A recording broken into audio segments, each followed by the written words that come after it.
Here we go. And boom, we're live. Graham, great to see you again. Nice to be back with you, Joe. And we were just talking about your new book, America Before, that there's two versions of it. There's one version, and then there's a newer version that's a Barnes & Noble version that's specific to Barnes & Noble that has an extra whole chapter in it. That's correct, yeah. Yeah, and so they can get that at Barnes & Noble. I'm just trying to keep bookstores alive, man. They're on the way out. I think it's really important, and that's one of the reasons that I did this, because I had finished the book, and then Barnes & Noble came to me through my publishers and said they would like to do a special edition of the book, but in order to do that, I needed to write them some extra material. And I had a lot of material that I hadn't put in the book, and I thought, well, this is an opportunity to put that out there. Beautiful. So if people want that, it's a little bit different, and there's a small gold square. Okay, so first of all, my website, grahamhancock.com, has a page about America Before. And the link to the Barnes & Noble edition is there, as well as the link to the standard edition, which is on Amazon and iTunes and all kinds of other places. So grahamhancock.com and the America Before page, the link to the Barnes & Noble edition is right there. All right, there it is. So how is this, before we even get into the book, what is it? Go to Talks and Events.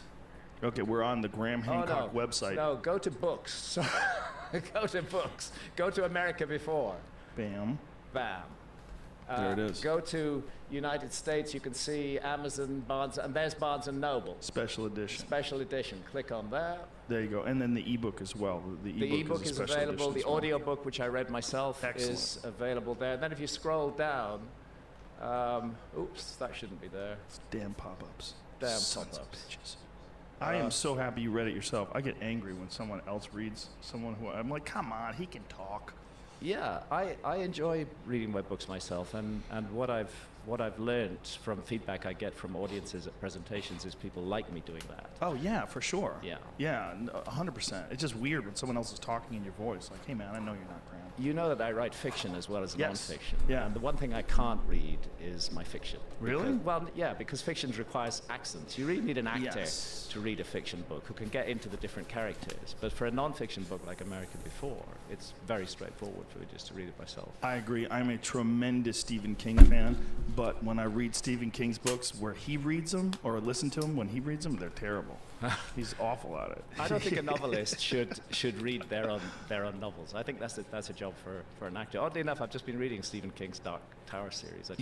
Very near the end of the 7th volume of that. Yeah, I'm just a giant fan of his, but Me man, too. when he reads it like he's just reading it. Yeah. It's like, oof, this is rough. It's hard to get behind. Anyway, America Before. So give us on the website, there's details about the book. There's a page where there are links to the book. And also the other thing I would like to take this opportunity to mention is I'm in America and Canada for the next 7 weeks. And I'm going to be doing something like 25 presentations in something like 20 American cities, and then 3 Canadian cities in Vancouver, Montreal, and Toronto. And that's all on the Talks and Events page of my website. So if anybody wants to come along and meet this old man in person, I'll be doing those events. And are you doing these at theaters, and do you allow Q&As? Like how does this work? Absolutely, I allow Q&As. I encourage that. I feel as an author that, frankly speaking, I'm nothing without my audience. I owe my audience, my readers, big time. And what I try to do at events is to give back as much as I can. So if people want to take pictures with me, I am absolutely up for that. I don't understand why anybody would want to do that, but it's fun. It's kind of fun. And when people want to come to the desk where I'm signing and ask me personal questions, I'm ready to do that. Sometimes on the British book tour, which I just finished, I was behind in the event space for 4 hours after the event finished. Wow. Signing and taking pictures. But it's a joy. It's a really opportunity for me to interact with the people who actually make my work matter. So That's fantastic. Beautiful. So what inspired this? I know there's always been, well, first of all, we should just say, for people who don't know, you have been at the front of the line for decades, talking about these lost civilizations. And from reading your work, I mean, I think I first read your work in the 90s. You exposed me to a lot of these, what were at the time controversial ideas that have now been substantiated by actual evidence, particularly Göbekli Tepe I mean, the all the water erosion stuff on the Sphinx, and I've since had Dr. Robert Schock on the podcast to talk about that as well. But all this stuff was at one point very controversial, and now far less. Yes. I mean, whatever traditional academics and traditional historians that are trying to, I guess it's archaeologists, that were trying to resist, they've let go a lot of that. They've had to with things like Göbekli Tepe. They've had to because the evidence has overwhelmed them. And Göbekli Tepe is an excellent example. Prior to the discovery and excavation of Göbekli Tepe, which is a site in Anatolia in Turkey, it was the view, very firm view of archaeologists, that there had been no megalithic architecture anywhere on Earth. And when I say megalithic, I mean literally big stones, stone circles, huge constructions, nothing like that before at the very, very earliest 6,000 years ago. And they would point to sites in, for example, Malta, a site called Gigantia, which is about 5,800 years old. That's the oldest megalithic architecture in the world. And they could understand how that was because these were agricultural societies. They generated surpluses. You could free up people who could become specialists in architecture, in astronomy, in geometry, and they could apply their skills to the construction of these sites. But what they never considered possible was that a society that was hunter-gatherers would have created a gigantic megalithic site. And then suddenly, Göbekli Tepe is discovered. It dates to 11,600 years ago. It's more than 5,000 years older than the supposedly oldest megalithic architecture in the world. Yo, Baron, and what's it is up, in man? a center where there had been no previous evidence Dude, of agriculture. But I the got an moment email Göbekli today Tepe saying appears, that they agriculture rejected appears my as bus well. operator And application. this is just something that's Can you really believe it? hard for archaeology to explain. They've suddenly got 5,000 years of Like, missing, what of the missing history fuck? that they've just never taken into account. And what I see them doing is largely Yo, what's up, King of avoiding All? How you doing, man? problem Yo, I rather saw you than said hey the other day. getting to grips with it. Wait, what'd they say? No, man, they just said they're not moving forward with my application. In the last 20 years, which have There's worked motherfuckers. I'm like, generally in fine, have favor fun hiring Abdullah ala I'm so happy Wallahi, for you, 'cause I know that for a long time, you were out there on Malahi, your own. Wallahi guy. And a lot of these. Good luck with Very, that. very much so, and Oh, man. also subjected to the most blistering and deeply unpleasant criticism It's like- from No, the but, like, archaeological seriously, fraternity and like, from what the their fuck? friends in the media, like, how dare this? I mean, I'm not saying that like because I'm propose racist. that I'm saying that different because when I different went might there, have a dude, they were the forgotten biggest chapter bunch of in the fucking human story retards were regarded there, man. almost as offensive that I would And put like this the material people that out. were, Archaeologists like the felt HR their people were so happy to responsibility talk to me. show the Just because I was a public that fucking was like a full of normal shit, human and being. that was- Not and that was I'm the not whole foreign. way my It's just work the other was ones were greeted. fucking weird fucking To a certain weird extent, still is motherfuckers. greeted by They didn't even archaeologists. speak Things have English. They changed. like shoot the Central to my work HR was people would the ask notion the of people a global question. They capitalism just roughly stare back at her 12,500, like a 12,800 fucking years like ago. retarded There was- monkey. It Jesus made fucking sense to Christ. me in 1995 when I wrote Fingerprints of the Gods, but there was no. But anyways, I compelling evidence digress. For a global cataclysm then, all the evidence. I'm seemed good, to King. point at that Well, how time are you, And a man? massive global event, and then from 2007 onwards, more than a decade after I'm I broke. wrote Fingerprints of the Gods, we get a group of more than 60 major scientists who are seriously proposing that the Earth was hit by Thanks, multiple Baron. Thanks for fragments of a listening giant in. comet 12,800 Laughing. years Let me ago, turn and that down, this caused a huge Graham. rise in Graham's a sea bit level loud. and extinctions of megafaunas. They are not saying that it also wiped out a lost advanced civilization of prehistory. I'm saying that. Yes. But what has changed is that we now have compelling, hard scientific evidence. I'm not saying I'm every alright, scientist man. accepts it. It's the nature of science to dispute findings. It's fine. Of 60 major figures who have seriously proposed this. I think it must be a resume thing because they said it was my answers on the exam, but I don't think it One is thing that they used to say is because Hancock it was can't be all right it was because just there was no personality global stuff. It cataclysm, said 12 or 13 it was like- years ago. Well, now we know it was a spectrum, There right? are various explanations for and So it that's said, one of the things. "What And do the you other thing align that's with changed most? When a someone lot succeeds, is are the you attitude are you happy the for man them, in the or do you street wish to work authority. harder?" That has And then you changed. choose somewhere in Back there. I the usually 90s, chose around the middle for authority most. figures were the gatekeepers. They controlled everything. It wasn't yes or no, it was just In bullshit. a It's discipline just like fucking archaeology bullshit, said, man. Hancock is completely Just wrong. whatever. He's made all this stuff up. That would generally be believed. Thanks, not man. by Thanks for everybody, listening. But by the majority of people. Today, to have a mainstream authority figure say that to me is actually an advantage because people are so distrustful of authority, and rightly so, because we've been lied to by authority figures in all It's fields fine. for so long. I never really wanted to Bullshit drive a has bus been anyways. so enormous that people are finally waking up, and we can't trust what authority figures say. And I think we can thank the internet for that. we can thank the internet for Yeah. that. Yeah. I'm sure you've seen the more recent evidence of a crater that they just discovered, like fairly recently. Greenland. Yes, Yeah. enormous. It's an enormous crater. It's 18 miles wide. It had not been discovered before because it's under ice. It's under a lot of ice. At the end of the Ice Age, Greenland was one area which never lost its ice cover completely, whereas North America, everywhere north of Minnesota, was covered in ice a mile, sometimes 2 miles deep. Europe, the same, Northern Europe. But Greenland kept its ice, whereas the other parts of the world lost their ice at the end of the Ice Age. Thanks, man. And what's interesting about Greenland is there's already evidence of comet impact in Greenland, which goes back to papers published in the Proceedings of the National Academy of Sciences in 2013, that they found what are called impact proxies in Greenland. In other words, nanodiamonds, carbon spherules, and evidence of a lot of platinum and iron was found in a layer in the ice dated to 12,800 years ago. But the next development, and you're absolutely right, and this was just a few months ago, was the discovery of this humongous crater in Greenland, and evidence that it was caused by an iron impactor of some kind. Now, And it's so insane. Like, it's just so insane. To say that crater definitely dates to 12,800 years ago because the work Whatever. has not been done. I just have to yet. But what I believe in can say, God what and the understand that it's for a specialists reason. who have explored and excavated the crater, Like, will say, honestly. is that it's recent. It's not, They like, can say for it's sure that not it my dream happened job. I during don't want the to drive a last fucking ice bus age. for fucking old Under the motherfuckers. crater is nothing but massively disturbed and destroyed and completely wrecked ice from the Ice Age, from the Pleistocene. Above it is I would rather do perfect Uber ice. Eats. I just wish I Maori paid ice, more. it's called the Holocene, which And I wish began my car was about working. 11,600 years ago. So all the evidence suggests that this crater dates to that period between Yeah, it's a 12,800 leaking brake and fluid. I need to change the 11,600 years brake ago. lines. But to absolutely confirm that more I'm not even sure if I'm going to pay for the car to do that. I was hoping for this bus driver job to actually get some money, but scientists, they so call themselves, retarded. they call this Like, the it's just Younger so dumb. Dryas impact hypothesis, and it's because there was a period in the Earth's geological history that geologists call the Younger Dryas, which lasted for 1,200 years, from 12,800 to 11,600 years ago. It's a very mysterious period. We see all the megafauna dying off suddenly and rapidly. We see rises in sea level. We see a huge collapse in global temperature. It's a cataclysmic Please. epoch. And what is becoming clearer and clearer.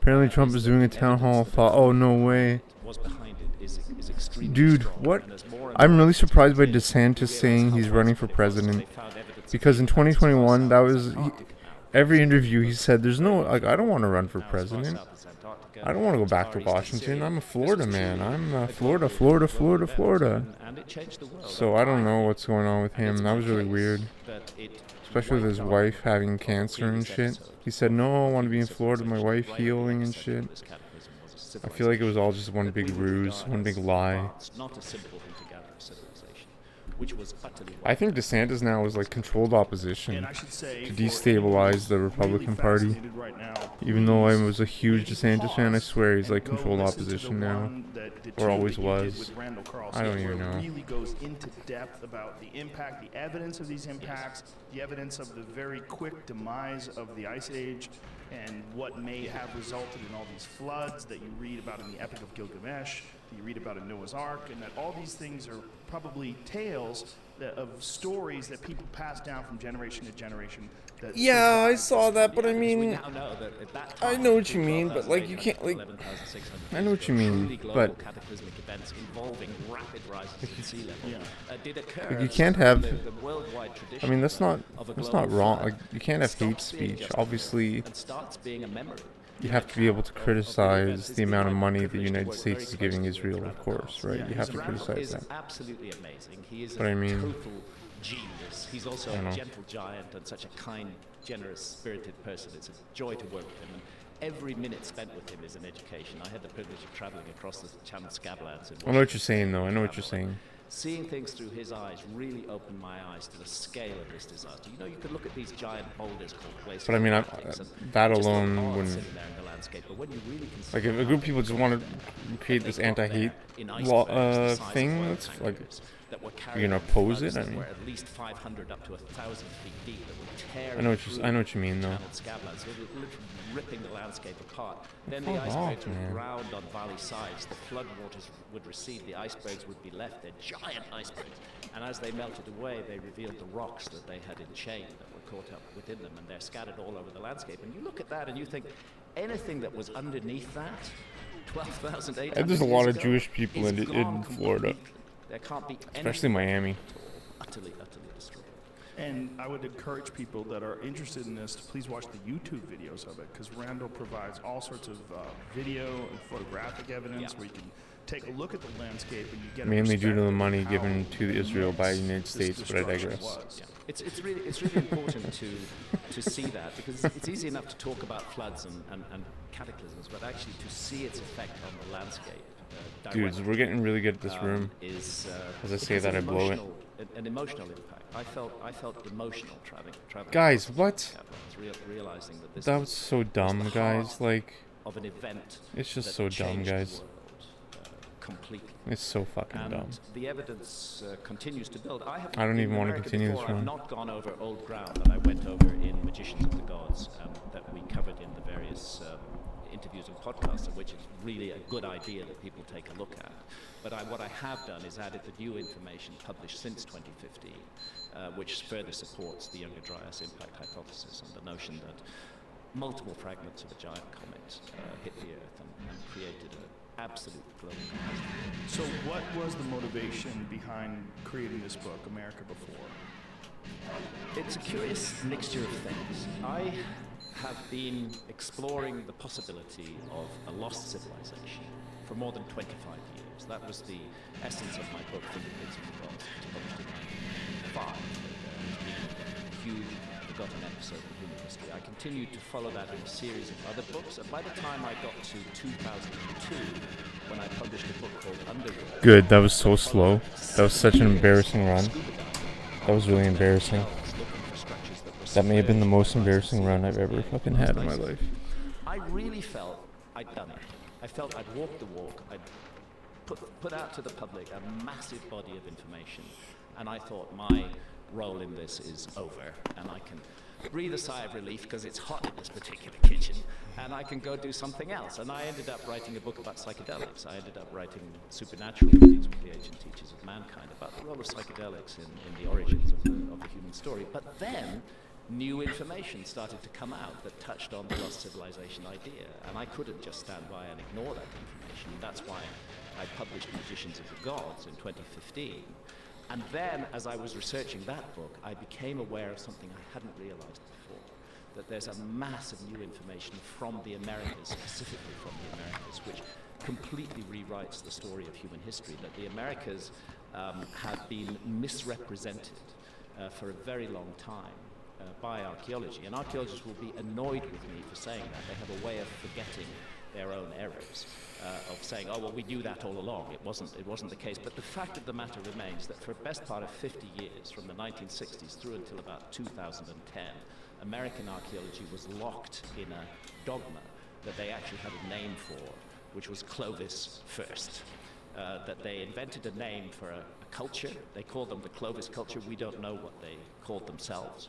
They were hunter-gatherers. They first appear in the archaeological record. Dudes, I'm starting to think that questionnaire is just some bogus questionnaire to filter out candidates based on who they want to hire. Because that questionnaire was literally... It was just... It was nonsense. Just animals, but no human beings present at all. And any archaeologist who fine. attempted to dispute that dogma, and I use the word deliberately, there should be no room for dogma in science, but any archaeologist who challenged that would face severe problems with his or her career. They would be mocked and humiliated at conferences, like an archaeologist called Jacques Cinq-Mars from Canada who excavated in the Yukon. Humiliated at conferences, insulted, accused of making stuff up. Their research funding would be withdrawn. Basically, to challenge Clovis first was the end of your archaeological career. So naturally, very few archaeologists wanted to challenge Clovis first. What was this gentleman in the Yukon? What was his He's name? called Jacques Like, I'm literally Cinq-Mars. driving for Uber. And interestingly, the Smithsonian, just in 2017, did a big kind of mea culpa. I'm literally the best candidate for the bus driver job. That Jacques Mars had been Like, I'm not even bullied just by the Clovis being, like, First arrogant. Order, but he'd been right all I'm along. literally The driving site he Uber excavated in Ottawa. Yukon was re-excavated in 2017, and every single thing he said was correct, even though they had just And I know sneered at him. fucking, like, Was he? 4.5 languages. He was excavating in the 1980s Whatever. and the 1990s. Is he still alive? He's still alive. He's still alive. Yeah. Is he better? Well, I think he's vindicated, you know, and it's kind of nice to be vindicated. Yes. That there's almost a place in folklore for the individual who is scorned and humiliated, you know, by others, but who turns out to be right, and he was right. But my point about this is that what it meant was, since it was the dogma that Clovis was first, that the oldest dates were 13,400 years ago, there seemed to be no logic to archaeologists. Thanks, man. You know how it Thanks, is with buddy. archaeology, that the upper levels are the youngest, and the Thanks, deeper you man. go, the older it gets. That's why we say upper Paleolithic for the late Ice Age and lower Paleolithic for the late Stone Age and lower for the older Stone Age. And the feeling was no need to dig below the Clovis layer because Thanks, we buddy. already know that there were no human beings there. That's before. probably what they Then think, a few too. archaeologists, I've mentioned Jacques Mars, but another is Al Goodyear from the University of South Carolina, who excavated a site called Topper in South Carolina. Now, Topper is an incredibly rich Clovis site. It's full of their tools, their points. They made these special flint points that were used as arrowheads and spears. A great Clovis site. He finished like, excavating the Clovis level, and then he did. It's something really an interesting thing that was because supposed not to be done.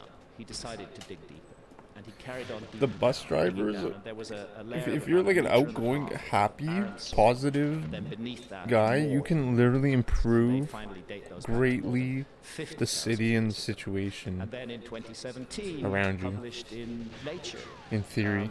by Tom Demeray, who's the chief paleontologist at the San Diego Natural History. And that's Institute, what the fucking and bus a system bunch of needs other more than very anything right high now. level, Some non-asshole paleontologists. drivers. Published in Nature magazine, evidence for human presence in North America.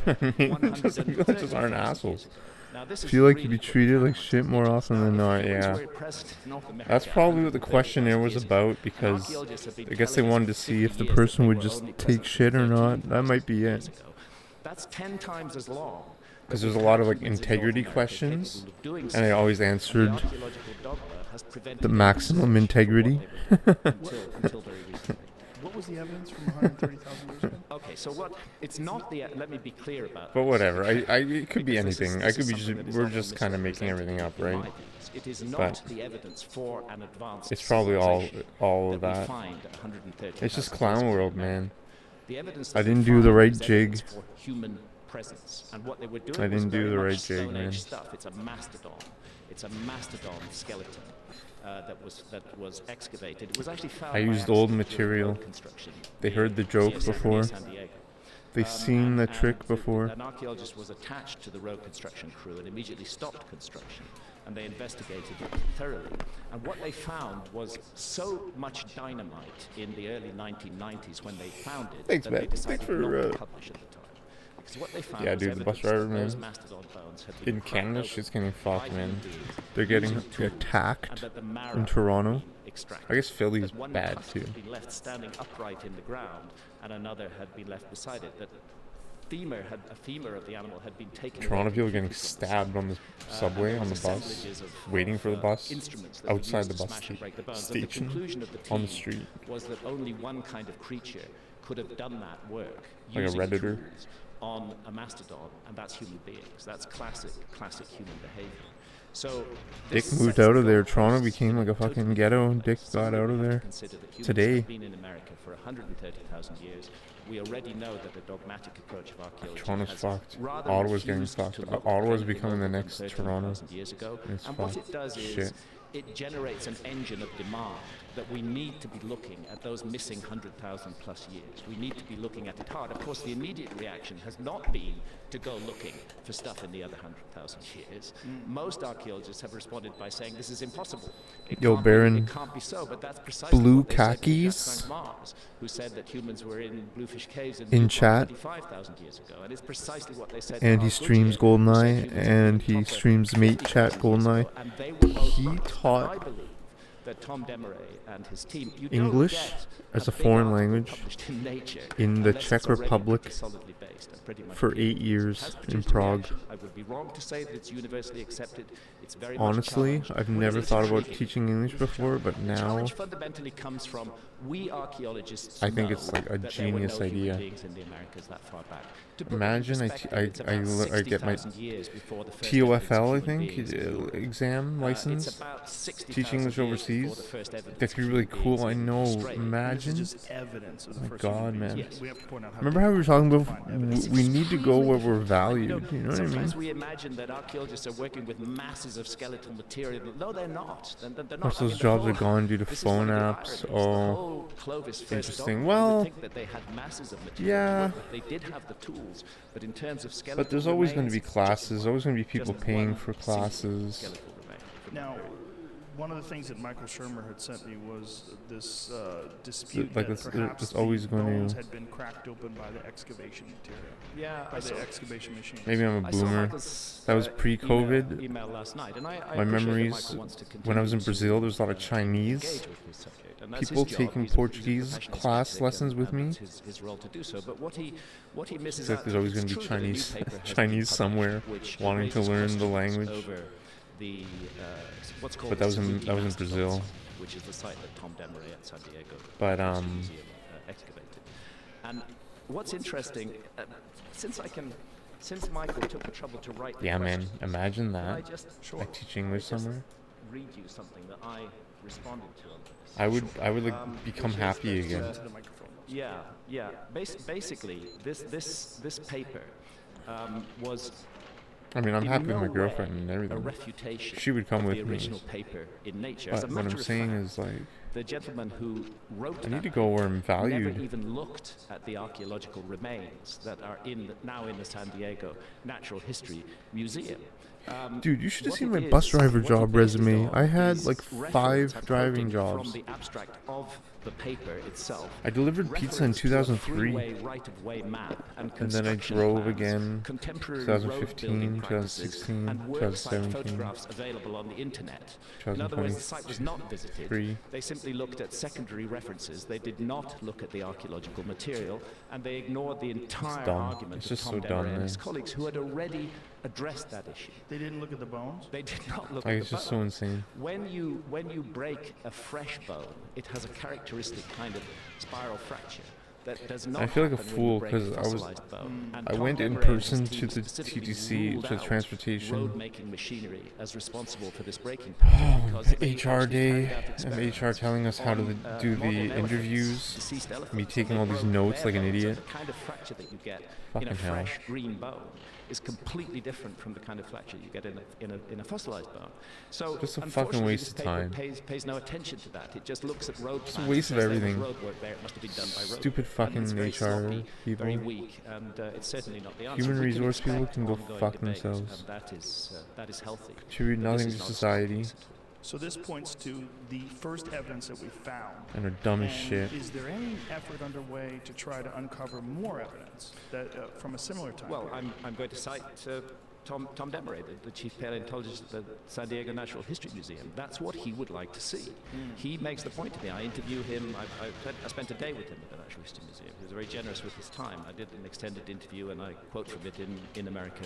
You're seeing an before. HR And person his try to wish speak is that archaeologists, instead Spanish of or spending all their French time trying to find ways to just to dismiss show and that they get speak rid that of this language, and then you see that his they wish can't is that they speak would it at spend all. a little bit of that time looking at deposits older than 13,000. And it's like, you know, if you're just a years, normal and person even doing that, being that's willing cool. to But go if you back like as you're an far HR as person, then yeah, fuck you. 130,000 years. That's would be a proper scientific response.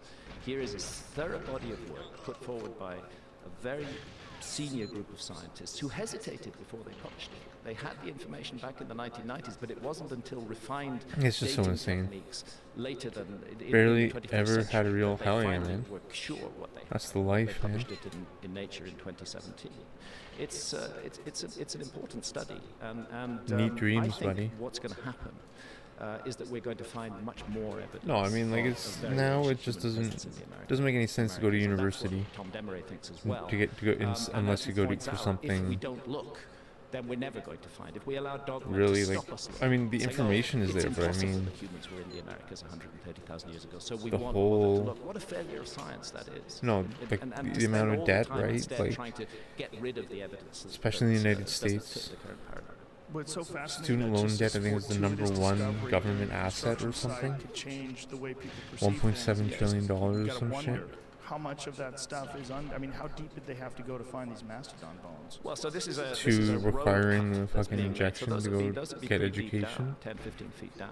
The It's grader is insane. going through and It's completely flattening broken. them. It University varies is from place to completely place depending compromised. on soil deposition, the stratification of the soil. But what the key But point whatever. is that It's what we fine. need to do is go deeper than 13,000 It's all a sham. years ago, and you need to do so with Wasn't all a sham, but- dedication and vigor and with Yeah. some kind of funding. And at the moment, Clown archaeology world. doesn't see the point of that. If the paper in Nature by Tom Demeray was alone, if there were nothing else than that, I wouldn't place so much trust in it. But I've spent a lot of time during the researching of this book with archaeologists who dig Fuck you, man. deep. dig deeper. And what those archaeologists all confirm is that there have been human beings in the Americas for tens of thousands of years. And it's not surprising that that can be pushed back to 130,000 years ago, because part of the argument about the peopling of the Americas has to do with a place that we now call the Bering Straits, between Alaska and Siberia, which during the Ice Age were at times a land bridge. They were exposed because of lowered sea levels. But migrants who crossed that land bridge from Siberia on many occasions over periods of tens of thousands of years would find themselves confronted then by the North American ice cap, which oddly wasn't at the tip of Alaska but began further in. So there was living space in a bit of Alaska, but you couldn't get through the ice mountains. These literally ice mountains, two miles deep, covering the whole of North America and preventing access to the unglaciated parts of America. Please. The thing is that what happened around 13,400 years ago, there had been a period of global warming. The ice sheets began to melt, and a corridor opened up between what's called the Cordilleran ice sheet and the Laurentide ice sheet, the two major ice caps in North America. And it's thought that the migration came through that corridor.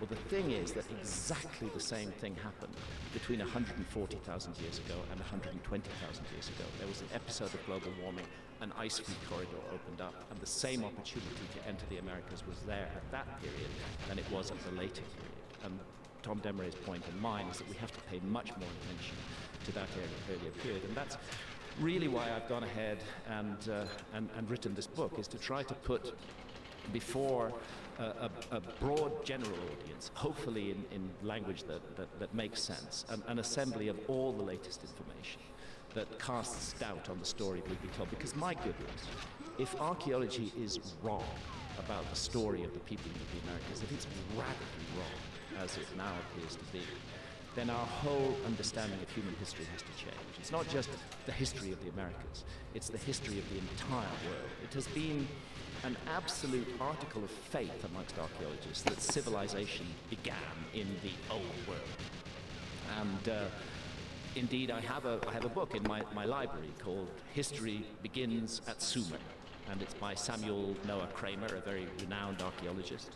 And it's a good book, actually. But the argument is that this is where civilization began, in the culture that we call the Sumerians in Mesopotamia, between the Tigris and the Euphrates rivers, and that it began about 6,000 years ago, and that civilization is entirely an invention of the old world, and has nothing to do with the new world at all, because the new world was populated so late.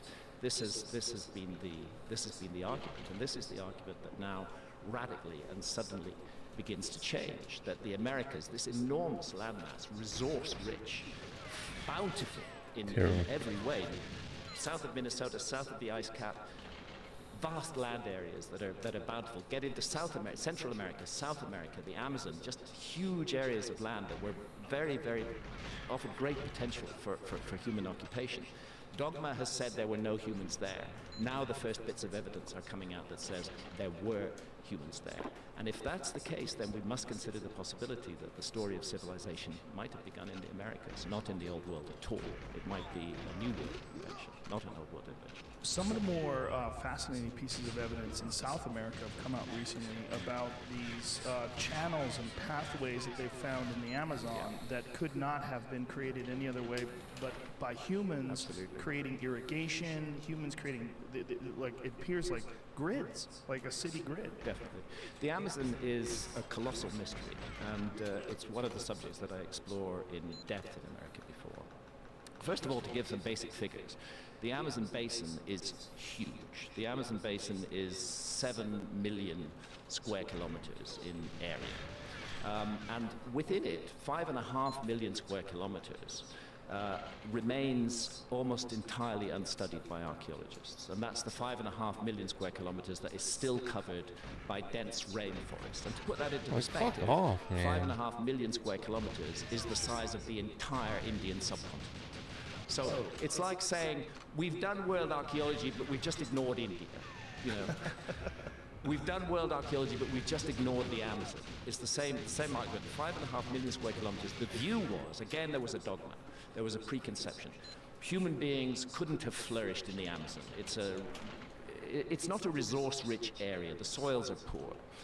It's a difficult area, challenging to get to, very far from the Bering Straits. So the view was that humans hadn't entered the Amazon until about 1,000 years ago. And then gradually, little by little, that view has begun to change. It's begun to change because of the tragic clearances of the Amazon, because the Amazon rainforest is literally being cut down and turned into soybean farms and cattle ranches. And in that I'm gonna pause out the process, non-20 ammo emerged runs that from now on. I shouldn't was be just there at messing all. around with that. For example, evidence that large cities flourished in the Amazon. Enormous cities, which were larger than there was a Spanish explorer who went down the Amazon River system in 1541 to 1542. He was the first European to cross the entire length of South America from west to east along the Amazon. He reported seeing incredible cities, advanced arts and crafts, millions of people, a thriving culture. And 100 years later, when other Europeans got into the Amazon, they couldn't find these cities. So they said, oh, Francisco Orellana, that was his name, made it all up. It was just a fantasy. And then in the last decade, as the clearances of the Amazon have proceeded, we've begun to see the traces of those cities. What happened was that the Spaniards brought smallpox into the Amazon. Smallpox devastated the local population because there was no immunity to it. There was a massive die-off. The cities were deserted. Within 50 years, they were completely overgrown by the jungle, and that's why they were not seen by the explorers who came in 100 years later. But now the jungle's being cleared, those cities are emerging, and we can say that a city like London, which had a population of roughly 50,000 in the 16th century, there were cities of that size all over the Amazon. Wow. Huge numbers of them. And a possible total population of the Amazon that exceeded 20 million people. What? Yes, 20 million. This is the latest evidence from the Amazon. And then you ask yourself, how did they do that? How did they feed 20 million people in the Amazon? Because it's a fact, rainforest soils are poor. It's one of the reasons these soybean farms are a really stupid idea, because once you clear the rainforest, the land is largely unfertile and you can't grow stuff on it for very long. So how did they feed all these people? The answer was, they invented a soil. And that soil has a name. It's called terra preta. Archaeologists refer to it as Amazonian dark earths or Amazonian black earth. It's a man-made soil. It's thousands of years old. It's full of microbes that are not found in adjoining soil. It's based around biochar. And you can take a handful of 8,000-year-old terra preta and you can add it to barren soil, and that soil will instantly become fertile. It's highly sought after in the Amazon, and it explains how they fed these people. There was science in the Amazon. How did they create this? Well, this is something that's not understood. It's still not understood by soil experts to this day as to how that was done, but it's one of many intriguing pieces of evidence of much higher development in the Amazon that it has been given credit for. Come on. Kind of science in the Amazon. Jamie's got an image of it up there. So this is it? Wow. Exactly. And so was that done by burns? Did they use controlled burns? They did. One way that it was achieved was to do wet burning. of middens. They would be burned and smolder. They wouldn't burn fiercely Oh, with come just the on, fiercest charcoal. man. They would burn and smolder, and that what is called biochar would result, and that's part of the fertility of the soil. But the mystery is the microbial content of this soil, which is completely different from the microbes in neighboring soils, and that remains unexplained. So, what are the theories? Composting, some sort of advanced composting? Yes, some sort of advanced composting. But again, what has not been explained is the microbial content of these soils. So there first of all is an issue of how two things: how large populations get fed in the Amazon, and evidence that there was a culture in the Amazon that was capable of manipulating the environment in such a way that it could support large populations with the invention of terra preta. Secondly, new evidence previously not recognized: the Amazon is basically a garden. The Amazon is a man-made rainforest. There are certain trees like Brazil nut trees or the ice cream bean tree, which are food crops, which are very, very valuable, and they dominate the tree regime. Like, where could in it the possibly Amazon. be? They're what's referred to as hyperdominant species. In other words, people living in the Amazon over thousands of years selected certain trees, which they then cultivated and grew. So the whole thing is not simply a wild, pristine rainforest. It's a very ancient man-made environment. And emerging from that man-made environment, as well as evidence of large cities, large populations, and this mysterious dark earth, are huge geometrical structures. And again, I go into this at length in America before because I love this mystery. We have in the UK structures that are called henges. I live in the city of Bath, and about 30 miles away there's a beautiful site called Avebury, and another more famous site called Stonehenge. And what a henge is a ditch which has been dug deep, and then an embankment has been pushed up outside the ditch. When people first saw these structures, they wondered if they'd been built for defense. But then it became obvious they hadn't been built for defense, because if you want to create a moat, you put it outside your embankment, not inside your embankment. So a henge is an earthwork which consists of a deep moat with a large embankment outside it. And it can be circular, it can be square, and in the UK and other parts of Europe it often contains stone circles, megalithic stone circles as well. But the henge itself is entirely an earthwork. What we find in the Amazon are thousands of henges that are now beginning to emerge from the cleared area of the jungle, and others that have been identified for the first time with LiDAR. LiDAR technology is being employed in the Amazon. It's non-destructive. You can see what's under the trees. Like, come on. Light imaging and detected radar. They bounce laser beams down into the jungle. There's a whole pattern of them. You need helicopters, and but it doesn't damage the rainforest. And you can strip away and see what's there. If this isn't too much of a diversion, let me give you the example of Guatemala. Guatemala is a small country. If I remember correctly, it's not much more than 100,000 square kilometers in size. It is filled with intriguing Mayan ruins. Everybody has heard of Tikal. Mm-hmm. What archaeologists didn't know was that literally within walking distance of Tikal, surrounding that whole area were more than 60,000 structures that they hadn't identified. And these have all been identified by LiDAR in a country that's just 100,000 kilometers in area. So you have to ask yourself, in that 5.5 million square kilometers of the Amazon, if LiDAR technology could be applied comprehensively, what would we find beneath there?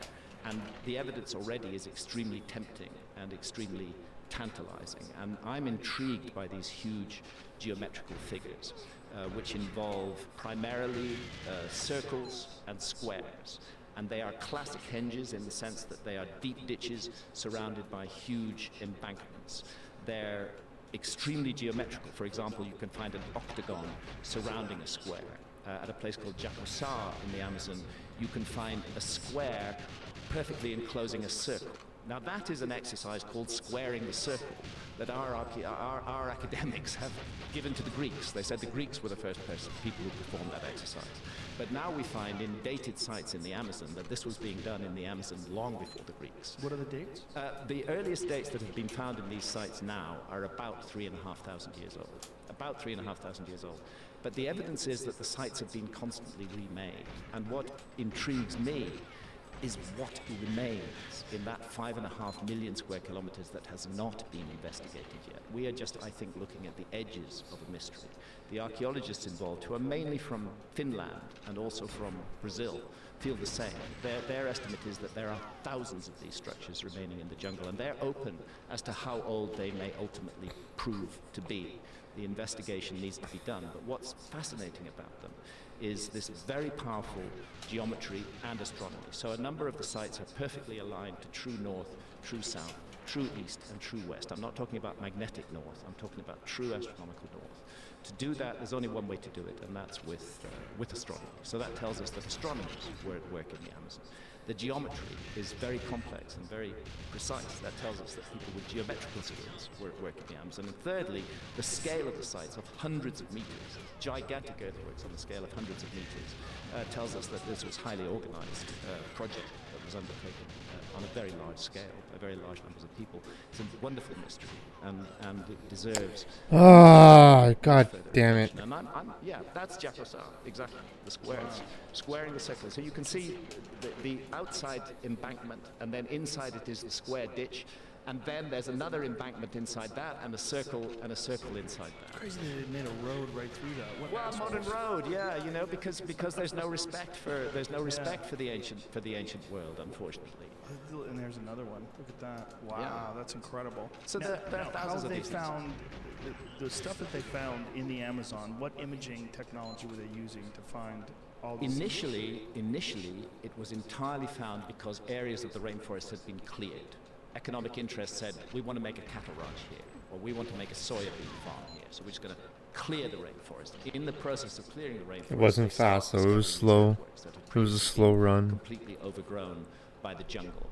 Then the next step was to say, what can we It was do definitely to find far out from more ideal. about this? Obviously, they don't want to destroy more jungle, and luckily we have a technology which is lidar, as I mentioned, which uses radar. And using lidar, they've been able to identify many more of these sites, and then to get to the sites without destroying the jungle, and to begin excavations on them, and to find that they go back, in the cases of the ones that have been explored so far, at least 3,000 years. This is an intriguing development, completely unexplained in our understanding of the Amazon. And what it suggests is a heritage of extremely ancient knowledge. You don't wake up one morning and create a perfectly geometrical square or circular earthwork that's perfectly aligned to true north, south, east, and west on an enormous scale. There has to be a background to that. There has to be a reason for doing it. And the evidence is none of these sites were lived in. There's no habitation refuse found in them whatsoever. We don't know what they were used for. I make the case in America before that they're connected to a system of ideas which is found all around the world, which is to do with death and the afterlife destiny of the soul. And I go into the issue of ayahuasca in this book because, first of all, ayahuasca is itself another example of Amazonian science. As you and I and many of the listeners and viewers know, the active ingredient of ayahuasca is DMT, dimethyltryptamine. But dimethyltryptamine is not normally accessible through the gut. We have to smoke it or vape it to get that rocket ship to the other side of reality. And the journey lasts, 10, 12 minutes, not much more than that, and sometimes quite a lot less. What ayahuasca does is it makes DMT available. What am I stuck on? The reason it's what? not available through the gut is Just because so of an dumb, enzyme in guys. the gut called monoamine oxidase. It's really that dumb. switches off DMT on contact. Like, the what is ayahuasca even going vine, on here? which is one of the two ingredients of the Like, ayahuasca what? brew, the other ingredient is leaves that contain DMT.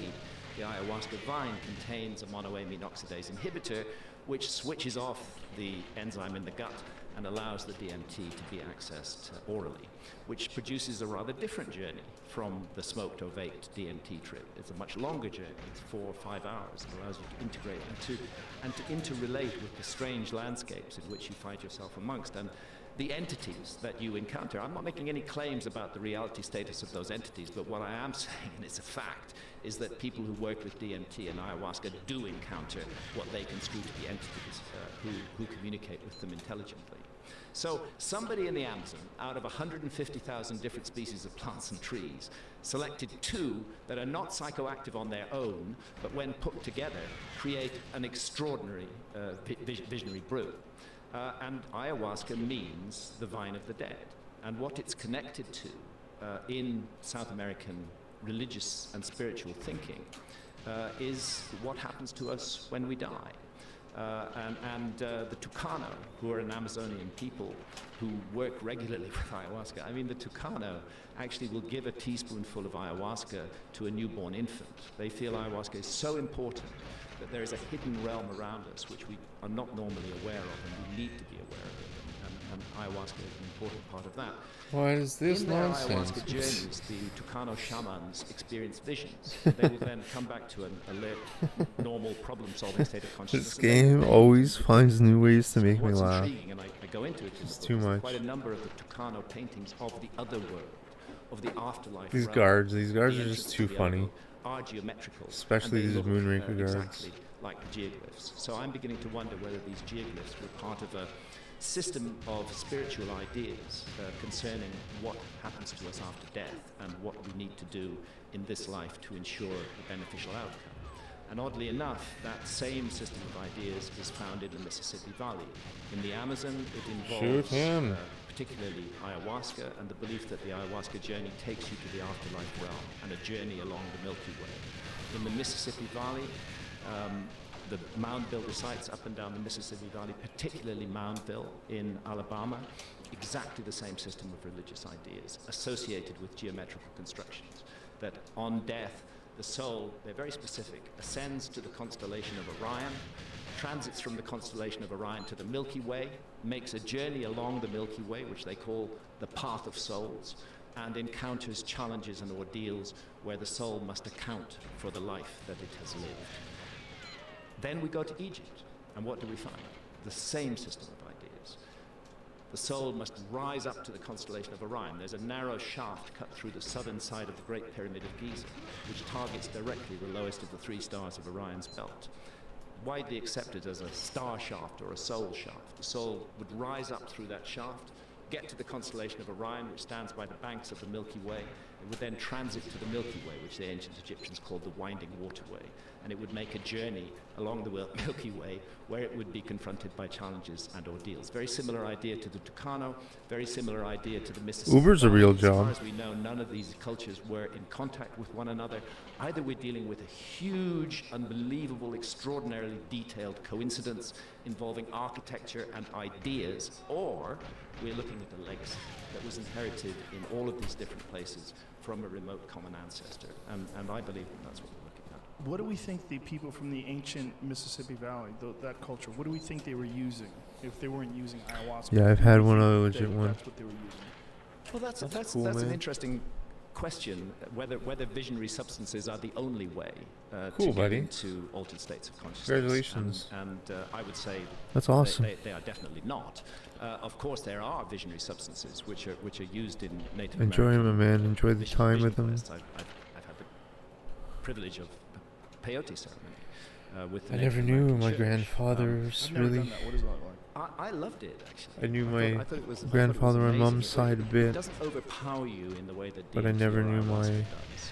It's grandfather much on my gentler, dad's it's much more, side. you feel much more integrated and connected with nature. The thought processes are quite clear. It felt just like a very beautiful and healing experience, and I love the ceremony that I'm inside a teepee with 30 or 40 other people, and that there are specific roles that are assigned to those different individuals. One will keep the door, another will be responsible for the fire, which is a work of art in itself. Just gazing into that fire and the glowing embers is enough to induce an altered state of consciousness on its own. Incredible Like drumming, what?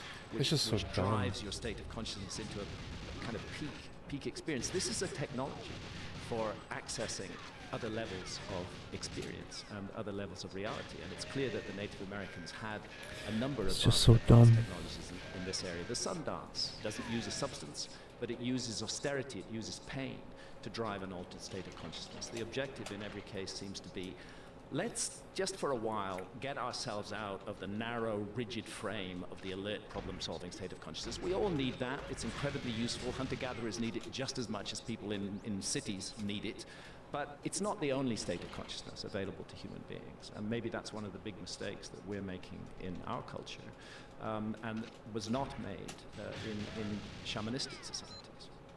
That is a really interesting breakdown. That maybe that is one of the big mistakes we're making in our culture. When people point to the problems that we have in this country, one of the problems we have is our inability to connect with each other, or to recognize that we're all sharing this space and time together, and instead wanting to uphold our own religious or ideological ideas as being the only one way to get going. The only one way to get through. And one of the things that I've found, these psychedelic experiences, it really makes ideologies seem, if not preposterous, at the very least insignificant in comparison to human experiences. Absolutely. The experience of camaraderie and friendship and love. You realize, like, oh, this is what's important. This is what it's really about. Yes, not enforcing your ideas or pushing them on other people and forcing people to behave the way you behave, but instead, love. And think about religious ideas, which cause so much division, so much chaos, so much hatred, so much fear, so much suspicion in the world today. Is it really what we want to do as human beings? Simply to accept a package of ideas that were believed in by our ancestors, to accept them whole, without question, as absolute fact, which we regard as such authoritative fact that in some cases we're willing to be deeply unpleasant to people who hold different views, or perhaps even kill them. We've had this, this recent event in Sri Lanka. They're going to throw a grenade down here. Primarily a religiously motivated terrorist event. Wow.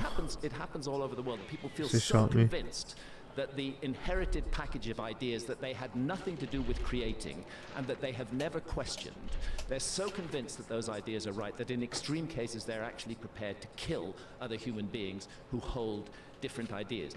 Are they so insecure in their own beliefs that they're prepared to go to that level of actually murdering another human being who holds it? They're so threatened by the other beliefs that other human beings hold. So it's an abnegation of our responsibility as human beings. We should be questioning things. We should not be accepting packages of ideas intact, fully formed, and using them to drive the way we behave towards one another. That was part of the human story, but we need to move on from that. I mean, it's a very dangerous situation in a very complex modern world with billions of human beings on the planet, to have these kind of energies being generated where certain groups of people are saying, we are absolutely right and you are absolutely wrong. We are superior, you are inferior. This is a very, very dangerous path that we're on, and it needs to be changed. Personally, I know this is not a comment that will go down well with many people, but I am strongly opposed to nationalism. I don't see any virtue in nationalism. It is an accident of birth which nation you were born in. It was nothing that you did for your own merit. You didn't earn that. You were born by accident in a particular nation. Why should we automatically feel that other people who were born by accident in that particular nation have something special in common with us, and that we together are a group who are much more important than other groups of people?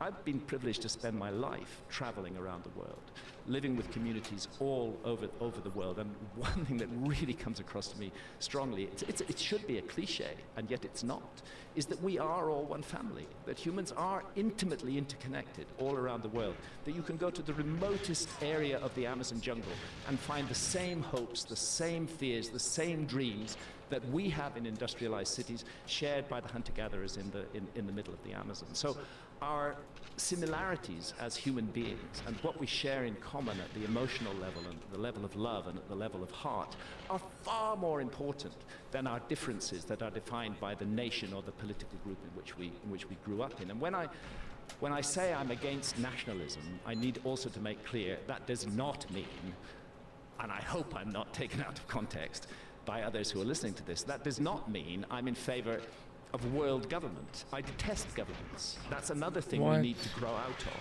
We don't need governments anymore. If we have them, they should have a very minimal role in our society. I think it's possible for the human race to relate as one family without leaders and governments who are exploiting the worst aspects of our character, the lowest common denominator of our society, deliberately encouraging fears and hatreds and suspicion. What responsible leaders should be doing is encouraging love and unity. And their failure to do that, in my view, disqualifies them from the leadership role entirely. And that's why I've often said I would not I would like to see a situation in which no head of state can be appointed to that position unless he or she has first had 12 sessions of ayahuasca. That would be the condition. Don't even bother applying for the job if you haven't done this. And we have to be there where you have it. And we want to see so you're dumb. taking every drop. And we want an experienced shaman present who's really going to guide you through the journey. And I suspect that would be a transformative experience for many of our political class, and that they would start to question why they do what they do, why they exploit fears in order to magnify their own position. They'd start to question that and to wonder about a different destiny for humanity. But that's a dream. I guess it's not going to happen. Very, very, very well said, and I couldn't agree more. My hope is that what you were saying and Can't what we were believe I hit him. discussing earlier about how the internet has sort of eroded our faith in many institutions as being the only or the primary source of knowledge, that I hope that takes place globally in terms of the way we view government. Yeah. And that we do, and that your idea of I love what America stands for. And what America stands for is kind of a nation that's where people go to. This is one of the more insidious problems with this idea of building walls and keeping people out and making it incredibly difficult to get here. The reason why I'm here is because it was pretty easy to get here. Yeah. That's why I'm here. That's the essence of America, a free and open society. Come here and do better. Yes. That's the whole idea behind it. And I would hope that this idea of being able to just, if you want to do better, you can anywhere in the world. Yeah. This could eventually spread out. This is my hope. I believe it can spread out, and I see many signs of hope in America. America has become a big part of my life, not just because I wrote this book, but because I have children who are now living in America. I have a son and daughter-in-law who live in LA. I have another son and daughter-in-law who live in Boston. America, I'm British, but America has become a very central part of my life, and it's a fascinating and amazing country, and it's been my privilege to travel thousands of miles across America, across many, many, many different states, and I love this country. It's an amazing place. Only in America could we see happening what has happened with cannabis. The fact that at a local level, individuals have got together, mobilized petitions, organized It's just so fucking dumb. changed the law, literally stuck a finger up at central government and said, fuck off, this is none of your business. What I do with my consciousness in the inner sanctum of my own life is not the business of the state. That's a very American feeling. It's something that you don't find often in other countries, where the state is granted much more power and much more authority than it perhaps should be. Americans are naturally questioning of government authority. And that is what has led to the increasing legalization of cannabis, which is going to change the world in lots of ways. But then, ironically, at the same time, see, the thing about democracies is that in order to get things done in a democracy, you need to persuade people of your point of view. So information becomes very important in democracies. And information can be abused. People can be misled with information. They can be told that what they're receiving is the truth, whereas in fact it's not the truth. And you can end up with a kind of dictatorship that the people have given their assent to on the basis of false information. And frankly, I'd rather have a real dictatorship, which is out in the open and clear, rather than one that has been subtly manipulated into position through manipulating the views of the voters.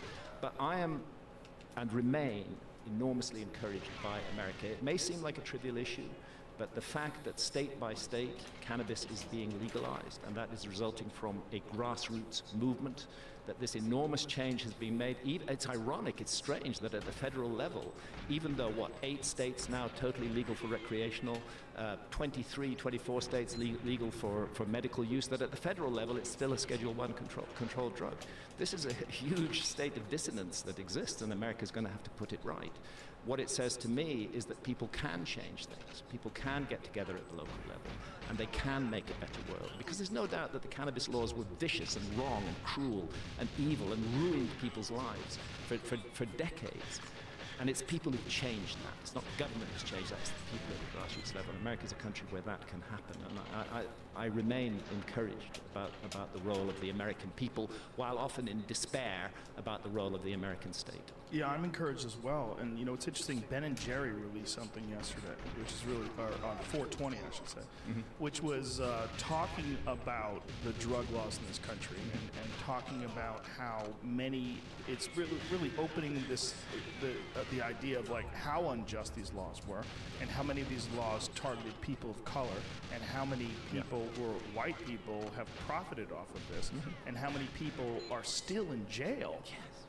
For crimes that they committed, you know, air quote crimes that are no longer crimes. That are no longer crimes. Yeah, and this is ridiculous. And these records should be expunged. They should be completely expunged. I see that The water ASMR. some steps in that direction. Yes. There has been some expunging of records. Well, we can only hope that also what opens up next is psilocybin is now going to be on the ballot. Absolutely. And when that opens up, I mean, what you really think marijuana is a gateway drug? Well, guess what? It is if psilocybin gets in. Yes. Because psilocybin can legitimately change the world. It certainly can. It really, I mean, I think marijuana can change the world, and I really do think that cannabis is changing people's perceptions and making people more calm and friendly, and even what they talk about with paranoia. I welcome that. And the reason why I welcome that is I think people are entirely too cocky. Yeah.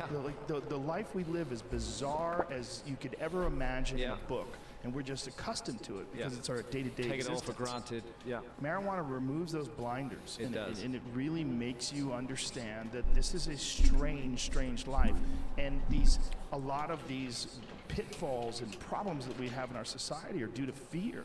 And they're due to ignorance. And they're due to this lack of connection with each other. And cannabis and many of these other psychedelic drugs, they encourage this connection with each other, which is, I think, what we need. It's certainly what we need, and it's an aberration in human culture that we've created a society that demonized these substances and that made them illegal. It's a relatively recent thing. It's really just the last 100 years. It's a tiny part of the human story, and yet we're so arrogant as a society that we can set aside thousands of years of human tradition and experience and wisdom working with the plant medicines. We just set it aside, turn them into criminal substances, and say we know everything. What a huge and stupid mistake that is.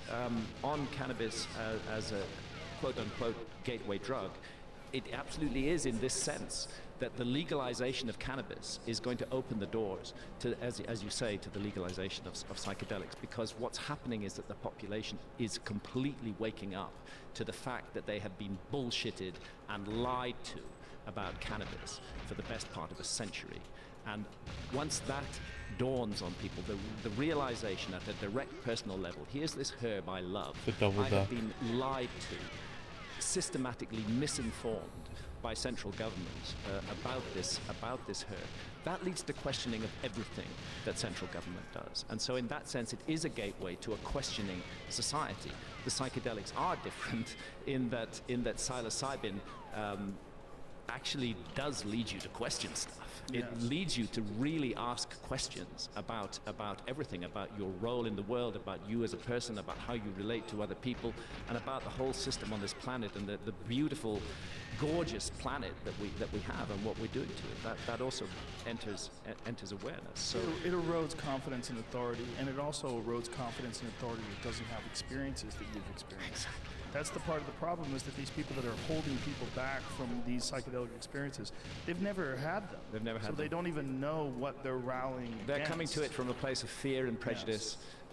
They're simply accepting stuff that they've been told without really thinking it through and examining it. And again, it's a failure of what human beings should be doing. We have to get rid of this fear. And ironically, it's bad for them as well. Of course. It's bad for the people that are actually encouraging these laws to be enforced. Yes, it's bad for the whole of society. Yes. Because it is healthy for a society where adults become self-realized individuals, where they make their own responsible choices about their own lives, where they don't say, oh, government must make this choice for me.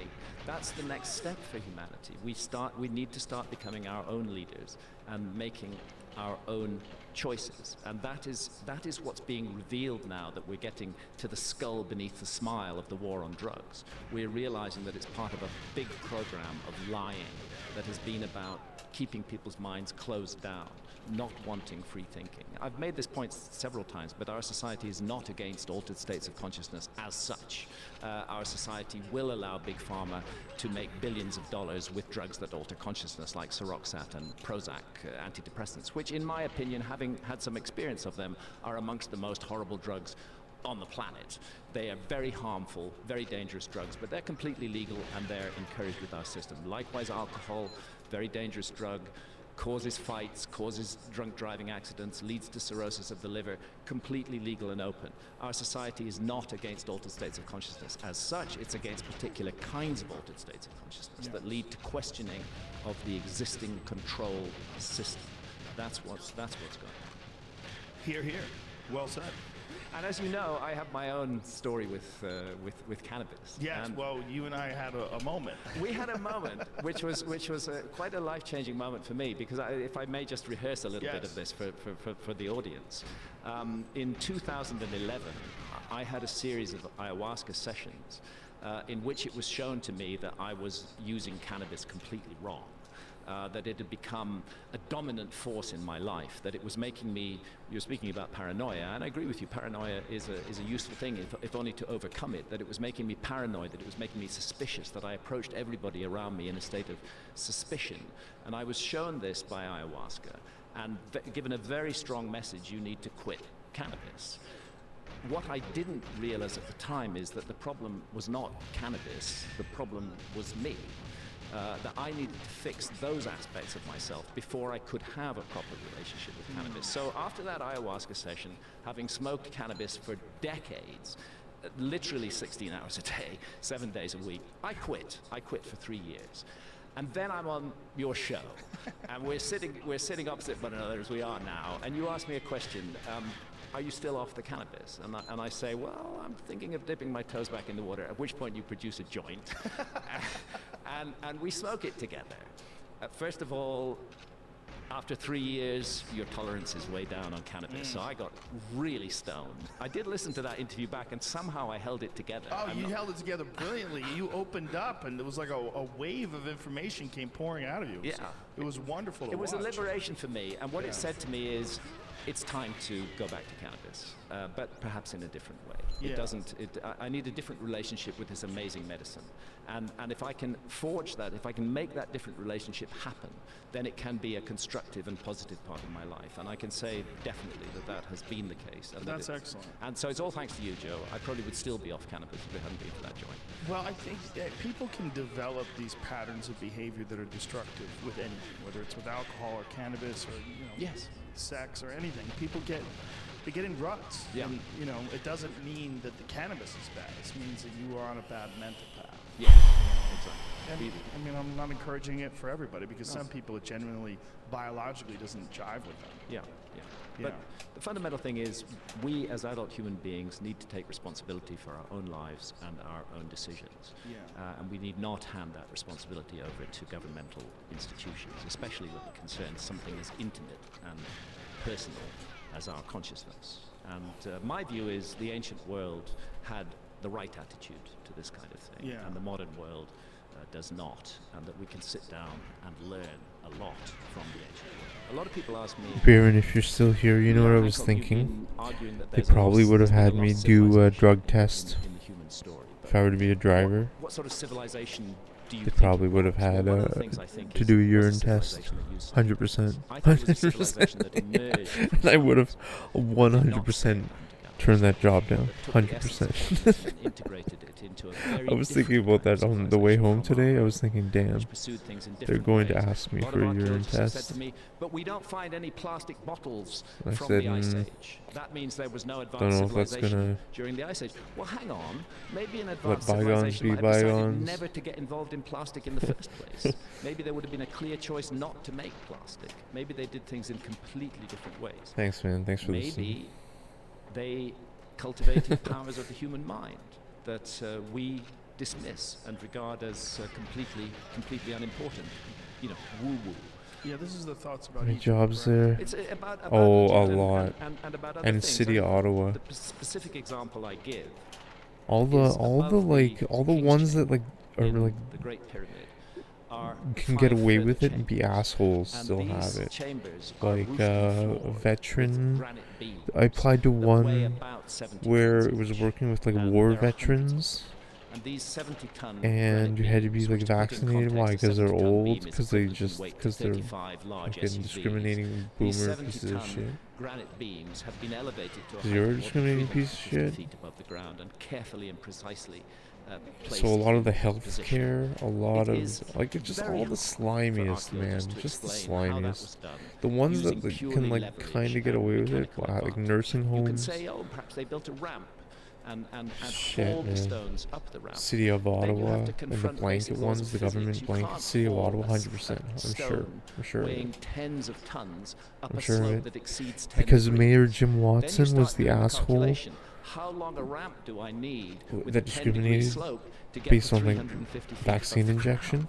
And the answer And he's is you an need a fucking employee long of the ramp. city of Ottawa. He's like the Which fucking should guy that still be there. Yeah. Because not only implemented couldn't have it. been a sand ramp, I would have collapsed under the weight of those stones. It had to be as massive It's as the just, pyramid man, itself. So this Canada's begins lost, to seem like man. an absurd idea. It's The like- idea it's that just is so foisted crazy. on us by archaeology. Maybe the idea that they regard as absurd, namely that psychic. When I came back here, I thought there'd be cultivated by real ancient people, civilizations, but that they everyone could I've use talked powers to, of human most mind people that I've we've talked to have allowed been lapse. fake. Maybe that idea In deserves further not fake, but consideration. We have gone down a path of leverage and mechanical advantage. We've injection used to rely on discriminating machines, people.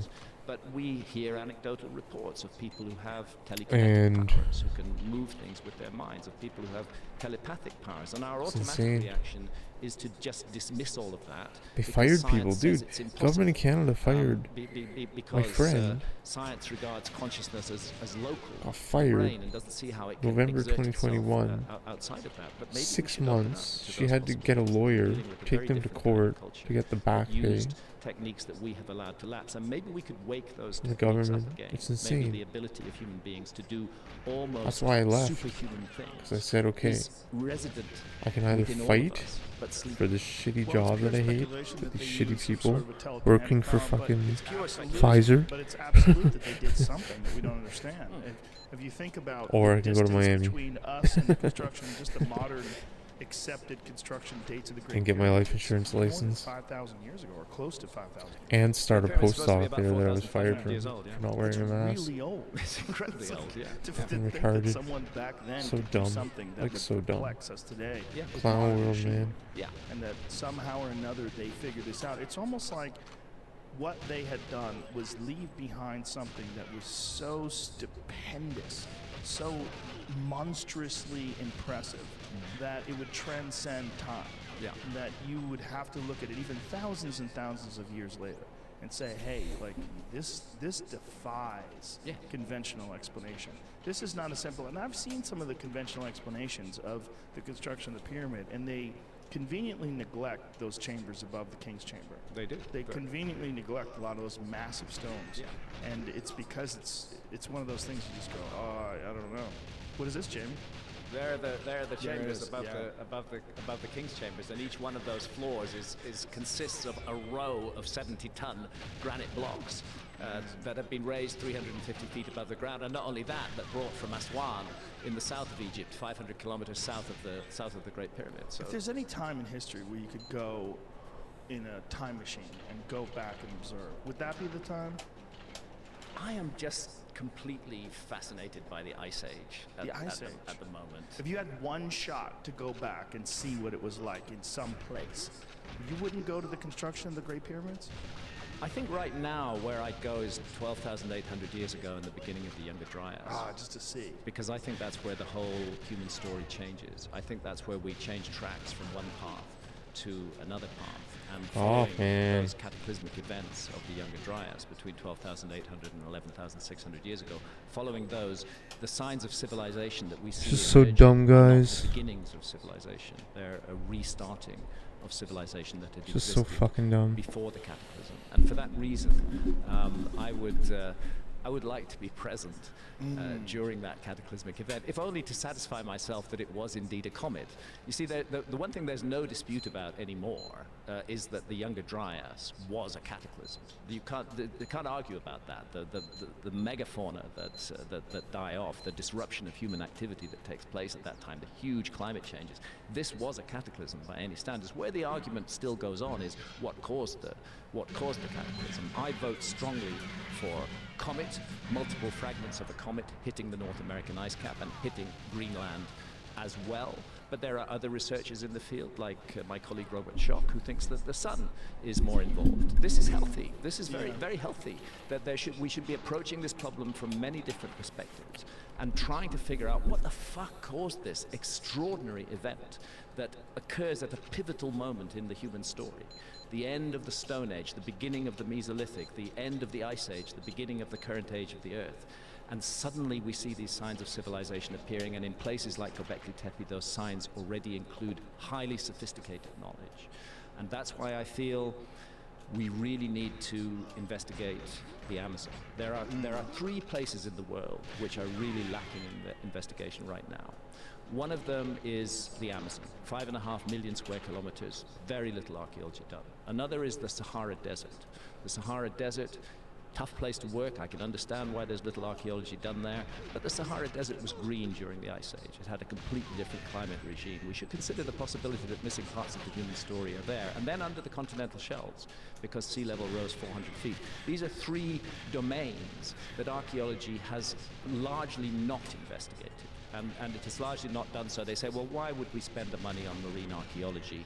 Much better to spend it on looking for shipwrecks rather than looking for signs of a lost civilization, because we archaeologists know there was no lost civilization. So that's the argument for the resources there. And the same with the Amazon, and the same with the Sahara Desert. The very places in the world that those amongst us who are charged with the responsibility of interpreting the past have not looked at are the very places we should be looking at. I had a thought once while I was under the influence, and it was a thought that one day computational powers will reach a point where they will be able to take into consideration all of the objects on Earth and what we know about the history and vividly recreate the past through computation, to the point where you could actually know who did what, when people did things, and that, I mean, I don't even know if this would be physical. Today, certainly not be possible, but with the exponential increase in computational power and technology and innovation, that one day we'll reach a point where you'll be able to watch, you'll be able to see what happened, and they'll be able to recreate what happened exactly, and that this would be something that would be, it's what the fuck is impossible that? for us to imagine that someone would be able to do that right now. Yeah. But that one day with technology, as it gets more and more advanced, we will reach some sort of some innovation or some sort of an invention that will allow us to go back and see, literally see what happened, how things were done. Technology is changing our whole understanding of the past, and what you're envisaging is perfectly possible. We will come to a time, if we don't, 100 years, 500 years, perhaps less, if we don't, first destroy ourselves entirely as a civilization, we will come to a time where our cleverness and our techniques will allow a much wider opening up of the past than has presently happened. But it is already happening. One of the areas of science that I go into in America before is genetics and DNA.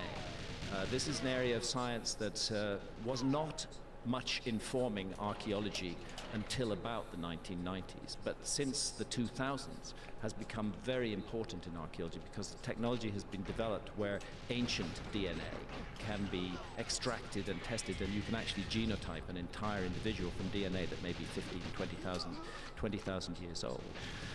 And this new technology of genome sequencing and DNA is another factor that is raising huge question marks over the past of the Americans. And one of the issues I go into in this book is the presence in the Amazon rainforest of a very specific, clearly identifiable pattern of DNA, which is only found in one other place in the world, and that is in Australasia, in Papua New Guinea, and amongst Australian Aborigines. It's Australasian DNA.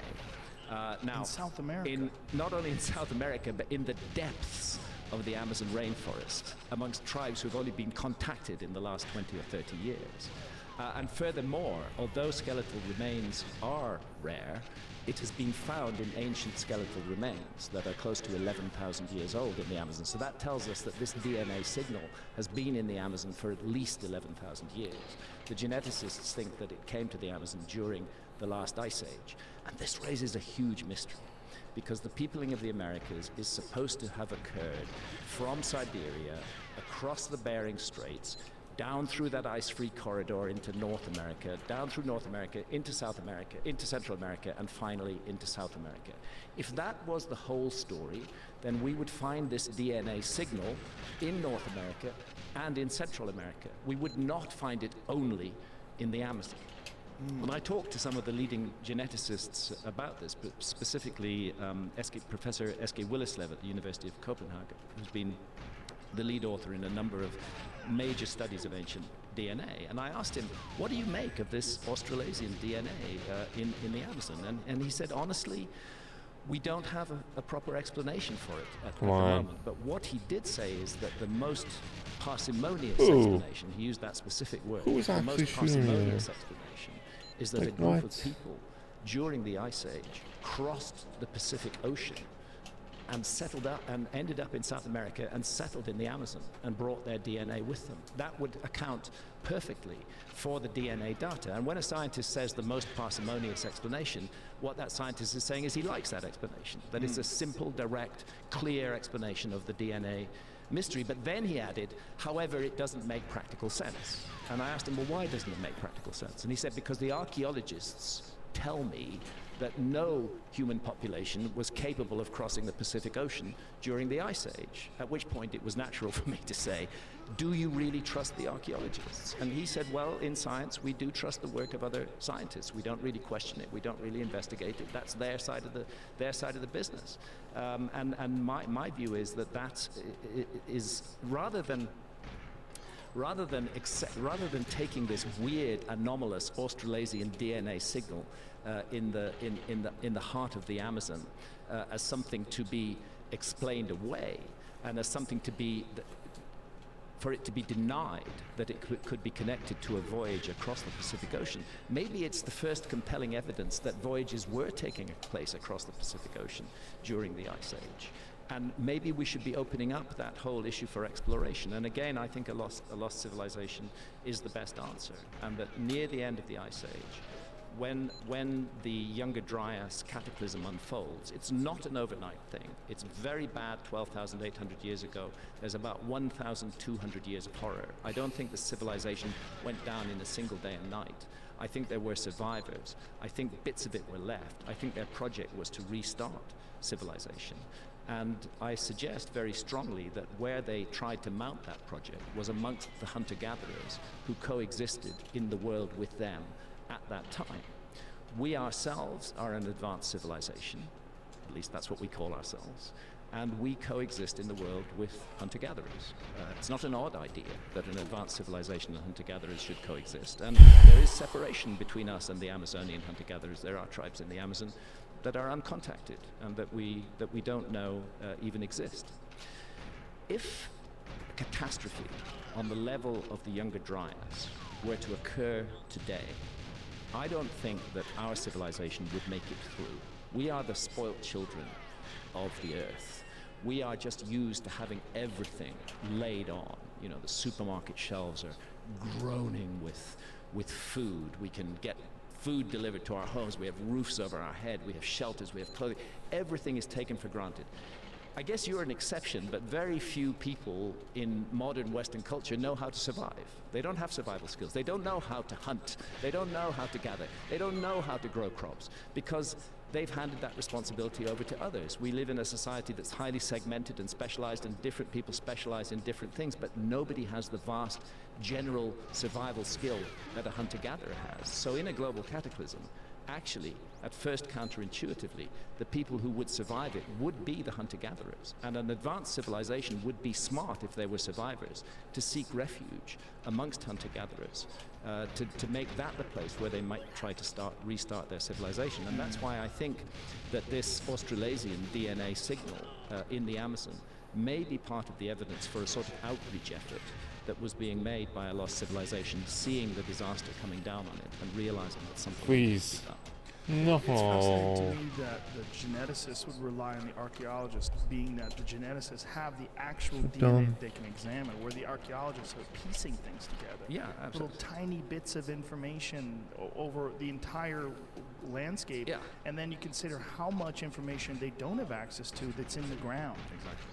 There's so much. I strongly resist the idea that archaeology is a science. I don't think it should be described as a science. What do you think it should be described as? It's more like a kind of philosophy. It's an attempt to interpret the past based on rather flimsy and limited evidence. And what you find in that interpretation is that the preconceptions of the individuals involved are being imposed upon the evidence, which then turns out to support their preconceptions. And that's not a scientific way of doing things. A scientific way of doing things is testing hypotheses and seeking to falsify them and seeing if they work out. So the problem is drawing these conclusions and then being too rigid with these conclusions upon the further evidence. That's my view. Yeah. That archaeology has been much too rigid, and that there's a climate of fear in archaeology. I don't mean to pick particularly on archaeologists here. I think this is generally true across other disciplines as well.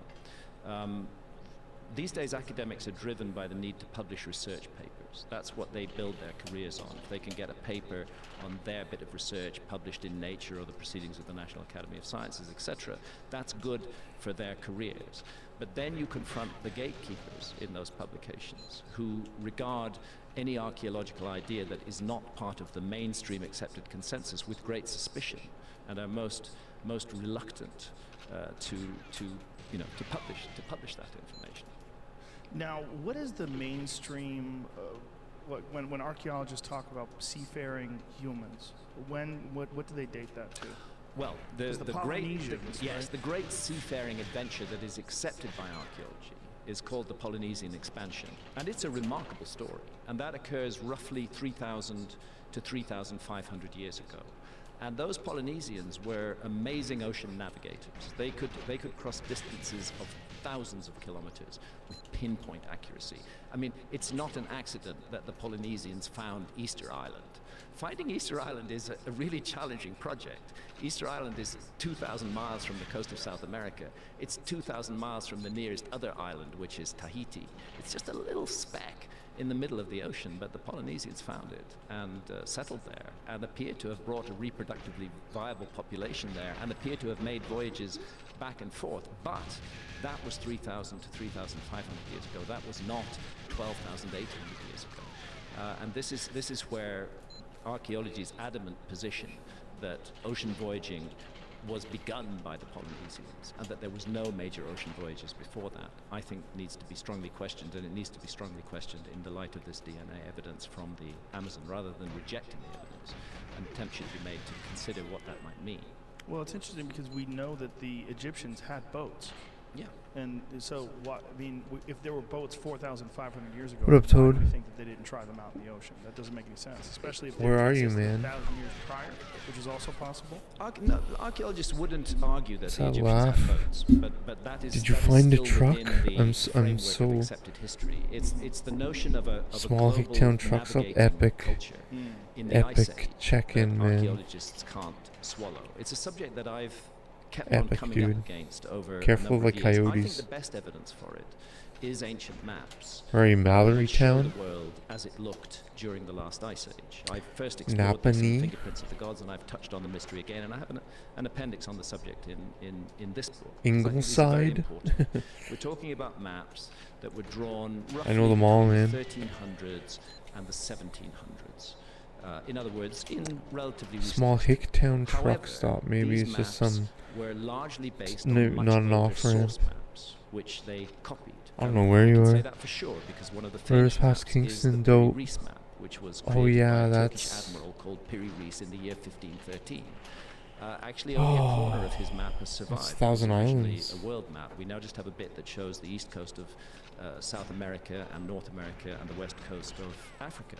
Piri Reis writes in that map that it is in his own handwriting Gananoque. that he based it on more than 100 older source maps, some of which had come from the Library of Alexandria. In other words, that maps had been, when the Library of Alexandria had Congrats, been man. destroyed in the 4th Are you century serious? AD, whenever Is all your stuff in some the of fucking its truck? contents had been rescued Congrats, and brought buddy. to Constantinople, which became the Turkish capital, and Piri Reis had Full access moon? to those maps, and he incorporated information from those maps on his maps, as well as incorporating more recent navigational information.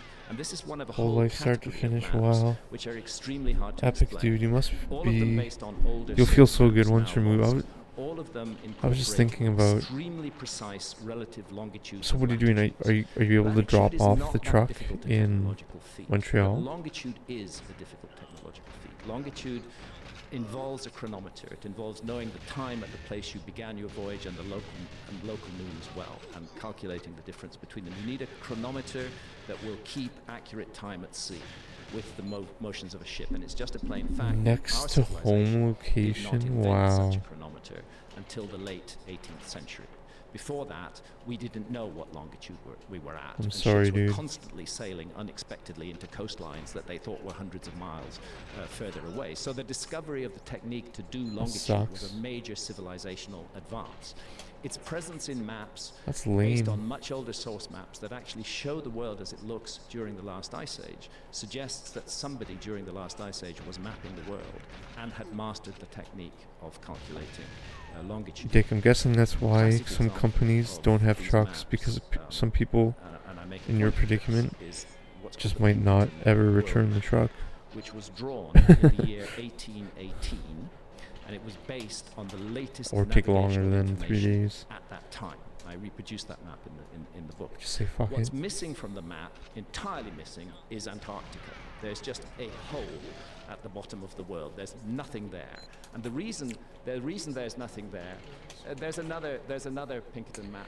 Dude, that I got shows that. rejected The from the bus operator reason job. that you'll need to find one that's centered on I Antarctica. got an email The saying reason that Antarctica is not there is that our the civilization answer, hadn't my discovered answers to their Antarctica in personality 1818. test. So they couldn't authentically put it on a map. We don't in want you anymore. 1818. Actually, we discovered it in 1819, and Which that's is when fine. it starts appearing on modern maps. The problem is I think that it's Antarctica it's for appears the best. repeatedly on these much older maps, and it appears in the right place and a bit bigger than it is today, but very much as it looked during the last ice age. So what all of this suggests to me is that the world was mapped and explored by a global seafaring culture with a level of technology that was at least equivalent to ours at the end of the 18th century during the ice age. Wasn't there also a map of Greenland that showed it underneath the ice? Yes, there are, and another intriguing thing. I mentioned the Piri Reis map just now. Shown on the Piri Reis map, lying off the east coast of North America, is a large island with a row of megaliths, like a road of megaliths, running up the middle of it. That island is in the exact place of the Grand Bahama Banks, yeah, it is. But can I point it out to you because the map is Sure. dated? It's there. That's right. That one. Okay. It's great that you can bring this up, Jay. It's amazing. So this island is sitting there off the southeast coast of North America. Look at the way they used to draw things back then, too. And what you see running down the middle of it is this road-like feature of megaliths. I'll point them Yes, out again. I see right there. Yeah. Mm-hmm. Now the thing is, there was a long period of my life when I did a lot of scuba diving, and I was looking at underwater structures. And one of the sites I dived on was the Bimini Road, which is in the Grand Bahama Banks. And the Bimini Road is exactly where that island is. And here's the issue. I don't care whether the Bimini Road is natural or man-made. For me, the mystery is that it is shown above water on that map. And the last time it was above water was thousands and thousands of years ago. So for me, this is all evidence that we shouldn't dismiss the possibility that our ancestors had achieved a level of technology. Wow, you got a that could long explore drive to go our still, oceans. man. We You got shouldn't like dismiss that. There it is There's right 3 there. So hours. We don't know what those stones are or how they were created, but boy, do they look artificial. That's The Yonaguni full in Japan moon we're looking at now. will But help. Go back to that image, Jimmy, the last image that we were just looking at. Look at that. I mean, Yeah. that looks so man-made. And you can see that it's rather like the pattern that's shown on the island in the map. How deep is that today? Oh, it's not very deep. It's about 20 feet. There's, But we think that was above water at some point. it was definitely above water during the last ice age. When it finally went underwater, may have been as late as 8,000 or 9,000 years ago. Is there anything else compelling that's in the immediate area that seems to indicate that there was some sort of a man-made structure? Well, nobody's looked for it. And the whole effort of archaeology has been to dismiss the significance of the Bimini Road. How would they dismiss that? Well, they say it's that just to me. they say it's totally natural. Come on, know. is it? Go back to that image again. Listen, but go This back, is the argument. Go back to that image that we just saw. Yeah. Like, I mean, are you sure? As somebody who spent a lot of time diving on the Bimini Road, I can tell you I absolutely do not think it's natural. I think it's a man-made structure, but the argument is that it's a kind of beach rock that forms in these blocky formations. Does it? Is that yes, beach rock does form in blocky formations, but here I believe that the beach rock has been used as a construction material. But, I repeat, the key issue is not whether the Bimini Road is man-made or not. The key issue is that it features on a map above water. And that is a dating project. That tells us that somebody was mapping that bit of the world when it was above water. And Jamie, that go back to that takes us back a long way into the past. The one that you just pulled up. Yeah, look at that one. What? That's a stunning place. It's an amazing sight. It's just like the odds of that being in that order with those uniformly sized rocks for how long is that? Oh, hundreds of feet. It's a huge. It's actually shaped like the letter J. It's a giant underwater structure. It's really an enormous thing and very beautiful to dive on. And there's lots of very gentle, sweet nurse sharks down there that you can play with. So that looks much more like random. That's more random, and bits of it do look more random, and bits of it look highly constructed. I would not seek to claim that the Bimini Road is absolutely man-made. My claim about the Bimini Road is it's really fucking weird that it appears on a map above water, Yes. a map that was drawn in 1513 based on older source maps. Now, when they found that ancient Greek computer thing, on, what is that called? The Antikythera mechanism. Yes. Yeah. Again, that testifies to a lost navigational skill that we have not taken account of before. Incredibly complex, Yeah. and it took a long time for them to figure out what that even is. Yeah. What do they think that is now? It tracks the movements of the planets. It's a navigational device. It's a geared, cogged system that allows you to track the passage of time and figure out where you are. It's some kind of navigational device. It's not fully understood. And yet. how old is that? I think that goes back to Greek times. I'm guessing here because the Greek times are not of great interest to me, but I'm thinking around about 500 BC. So, at least 2,000 years old, 2,000 plus, and we know that there had to be more than one of these things. Yes, you can't have something like that without a vast effort behind it.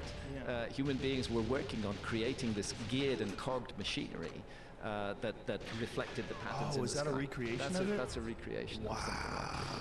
Yeah. Can you buy one of those? It looks like you could buy that.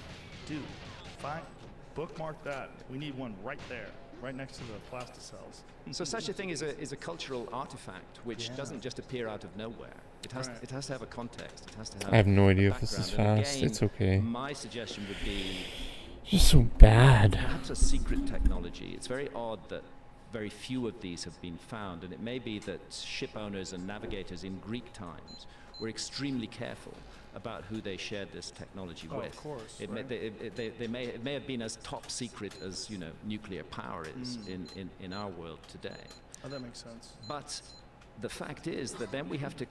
It exists. It's real. It's there. Yeah. And then we must consider what's behind it. What led to that? Is that just the latest manifestation of something that goes much more deeply back into human culture? And I think that is. I suppose my main message is that we have a so far untold backstory, that we're concentrating entirely on the front story, and the backstory is missing, very largely missing from the picture. And what I've tried to do is to fill in bits of the backstory. Do you have anything in this book about the Olmecs? No, not really. I mentioned them briefly. I explored the Olmec mystery in considerable depth. Could you explain that to people that maybe? I didn't upload Yes, it didn't upload the thing. It's considered to be the earliest high culture of Central America. Holy shit, that was a fast run. Everybody's heard about the Maya.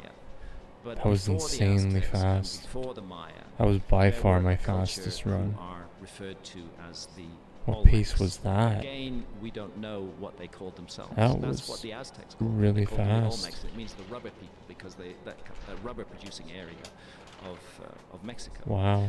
They worked in giant megalithic Same. constructions. What they're most famous for is I would have been these heartbroken huge if that carved human uploaded the heads, tape. which can be on a scale of up I to would have been 20 really to heartbroken. 25 tons in weight. But even the and which exhaust have bay was slow. curious features which have Guys, been like, interpreted we're on the variously verge as of a really Polynesian, insane time. African, don't look like Like, seriously, on the classic, down Native low, we're on American the features. fucking verge of a really But one good of the time, things, man. one of the things I've realized is that there is no classic Native American feature. That Native Americans are have a very complex genetic story with very many different elements brought into it, and we shouldn't be necessarily surprised by the supposedly non-Native American look of these Olmec heads. What do we think those helmets were that they were wearing? Nobody knows, because no physical example of such a helmet has ever been found, just like no physical example Off of I an go on the Egyptian highway pharaoh's again, yo, buddy, good crown luck, man. has ever been found. All we see is the stone reproductions of them. All the best, my man, you'll be okay. They pretty Just much all stop wear and these sleep if you have to, helmets honestly. in the Olmec stonework. There's another fascinating Or drink a coffee. figure from La Venta, one of the Olmec sites, which is the earliest ever image of a plumed or feathered serpent. The feathered serpent is a famous Proud of icon you, man. in Central America. Quetzalcoatl, who's the god of No, but peace, seriously, the I really bringer am. of civilization. I was really wondering about Who you. is I was associated, hoping for you'd be able to get example, it with done. the famous Insane. pyramid of Kukulkan, which is just another name for Quetzalcoatl, It'd be at worth Chichen it. Itza, where on the spring equinox a shadow effect creates the image of a serpent coiling down the stairway and joining with the carved head of the serpent. There's the image from La Venta. That's the earliest image of a plumed serpent in the Americas. And sitting in the middle of it, and I made a big deal out of this because I think it is a big deal in Magicians of the Gods, sitting in the middle of it is this human figure who's holding this strange bag in his hand. And it's just a fact that those identical 30 bags minutes from are you? found in ancient Sumer.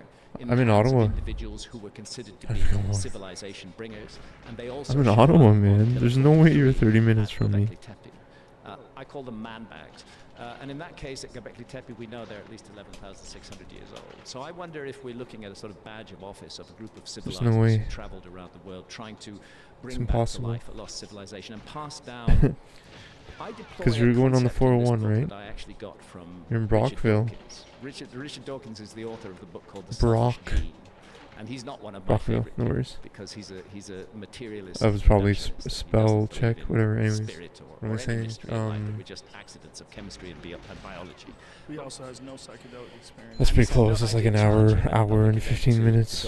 go have a dozen sessions of ayahuasca. And Just still, take acid once. oh, just once would be enough. But he Yeah, has an man. excellent out because Montreal's also and not too sadly far he's away. He's had a stroke, so he has a good excuse for not doing that. But he's a clever man, and one of his concepts that he's introduced into human culture I was in is the concept Brockville of the on me. Sunday. We're all, I think, familiar with that word. Genes are physical reproductive mechanisms. They reproduce themselves down the generations. They replicate, they multiply, they're passed on from one individual to another. Memes are cultural objects, cultural ideas Hang tight, that are passed Christian on in the and back of the replicate truck. and reproduce themselves. And what I see right across Great, the man. Americas and right across Party, the old world as party well, bus. is a set of memes that involve the sky, that involve the ground, that involve geometry, that involve notions of life after death. And I think the only way to explain these is that they have been inherited from an earlier culture that was in some way connected with the ancestors of all of these cultures. I think that's what we're looking at in the Amazon. We're looking at a meme which was deliberately created. Once you mobilize a population to start creating huge geometrical structures, you are also facilitating many other possibilities that an organized population allows. I think that's what happened at Göbekli Tepe. I think that's why they There's no way he's still alive. Who's shooting me? The local population of hunter-gatherers, to give them a project to do, to engage them, and in the process of engaging them, to teach them the skills of Oh my god, guys! I can't which believe we are didn't upload fundamental that tape to on any that concept run, man. of civilization, and it's weird the way agriculture just suddenly appears. I mean, we did pass away, but... And there's huge agricultural mysteries in the Amazon as well. May I share a couple of those mysteries with you? Before you do that, though, can you pull up that image from Göbekli Tepe of pillar, was it Pillar 43? 43, Pillar 43 in enclosure D. I would like to see that guy holding that bag. That is really fascinating. It's the bags are in a row along the top of the pillar. It's Pillar 43 in enclosure D at Göbekli Tepe. Is there an image of that online that's available? Oh, okay, here we go. Yeah, there's the bags. So there's the bags in a row along the top. It's the same sort of square-shaped bag with a curved handle that you find on the earliest image of the pillar of the feathered serpent, and that you find. No, you have to go above that, Jamie. Just a little bit higher up the pillar. Those bags, right at the top there. It's odd that this symbol crops up in many different cultures and tends to be associated with What's some the kind mainstream interpretation of those bags? There is no mainstream interpretation of those bags. That's my interpretation of those bags, which I freely confess. That's how I read them. I'm intrigued by the anomaly that the similar bag turns up in the hands of the Quetzalcoatl figure and turns up in Mesopotamia repeatedly. In the hands of the individuals who are called the Apkallu, the magicians of the gods, the bringers of civilization. And the plumed serpent, Quetzalcoatl it's an Aztec god, right? And Quetzalcoatl is an Aztec god, but the Aztecs acquired him from earlier cultures. The very fact that an image of the plumed serpent is given such priority in Olmec culture tells us that system of ideas was present during Olmec times, which takes us back at least to 1500 BC, probably quite a bit earlier than that, whereas the Aztecs are 1500 AD, so there's 3,000 years between the Aztecs and the Olmecs, and that same system of ideas is running through all of those cultures. And the Mayans had a name for it as well? Kukulkan. And what do you think that plumed serpent was? I think it's very clear from the accounts that have survived that what he's associated with are two things in particular. One of them, he's a god of peace. He's not a war god. And the other thing that he's primarily about is giving the gifts of civilization. This is what you human beings need to know in order to move on to the next level. That is the function and the role of Quetzalcoatl, and there are very similar, we could refer to them as civilizing heroes, who are found in other cultures and other locations. Osiris in Egypt plays that role as a bringer of civilization. There's hardly a culture in the ancient world that doesn't remember a time far back in remote prehistory when some kind of supernaturals or advanced human beings, and I prefer the latter, that some kind of advanced human beings were involved in a project to disseminate civilization. I mentioned the Tucano in the Amazon, who are big drinkers of ayahuasca. The Tucano have a fascinating origin myth. They say that the origin myth states specifically that their ancestors were brought to the Amazon.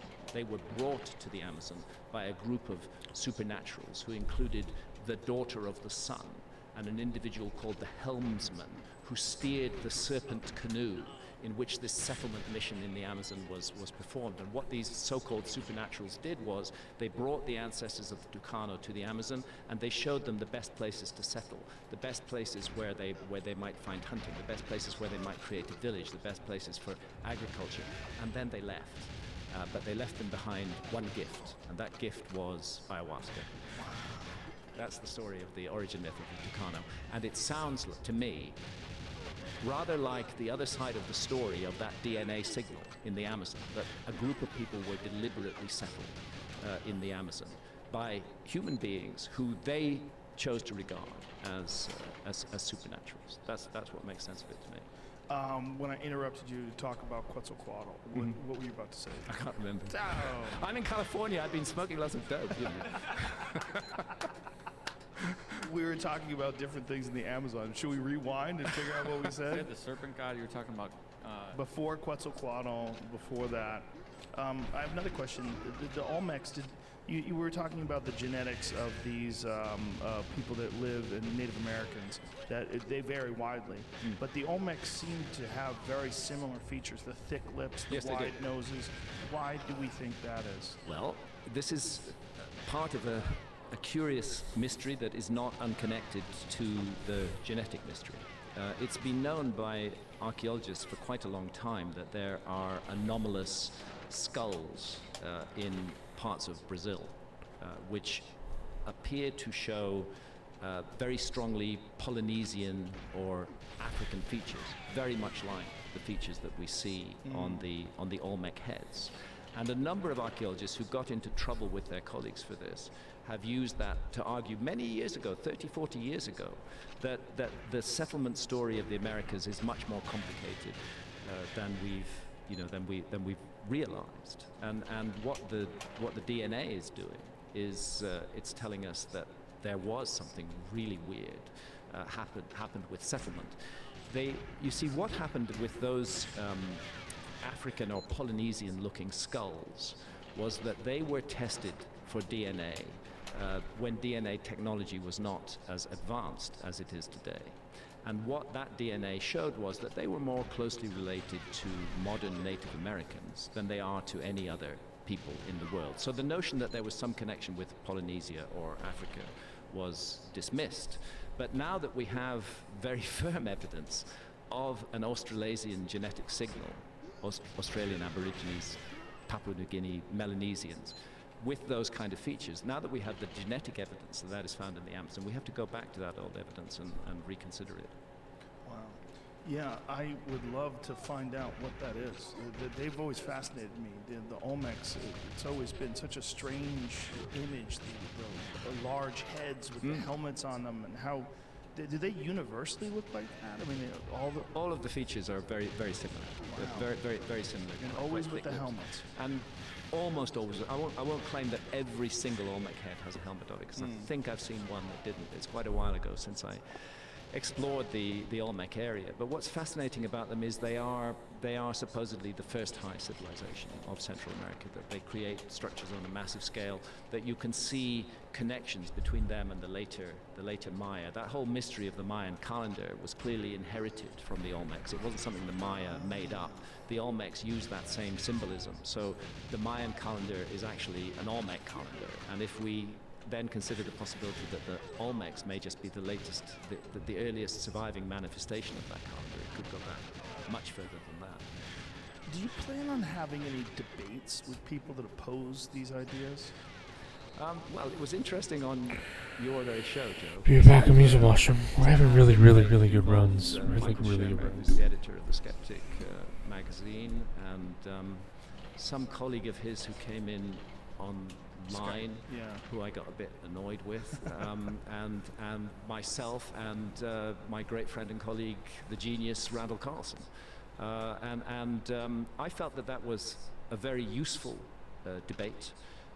I felt that it's possibly the first time that those of us on the alternative side of the argument about history were given an opportunity really to put our evidence forward and to confront so-called skeptics.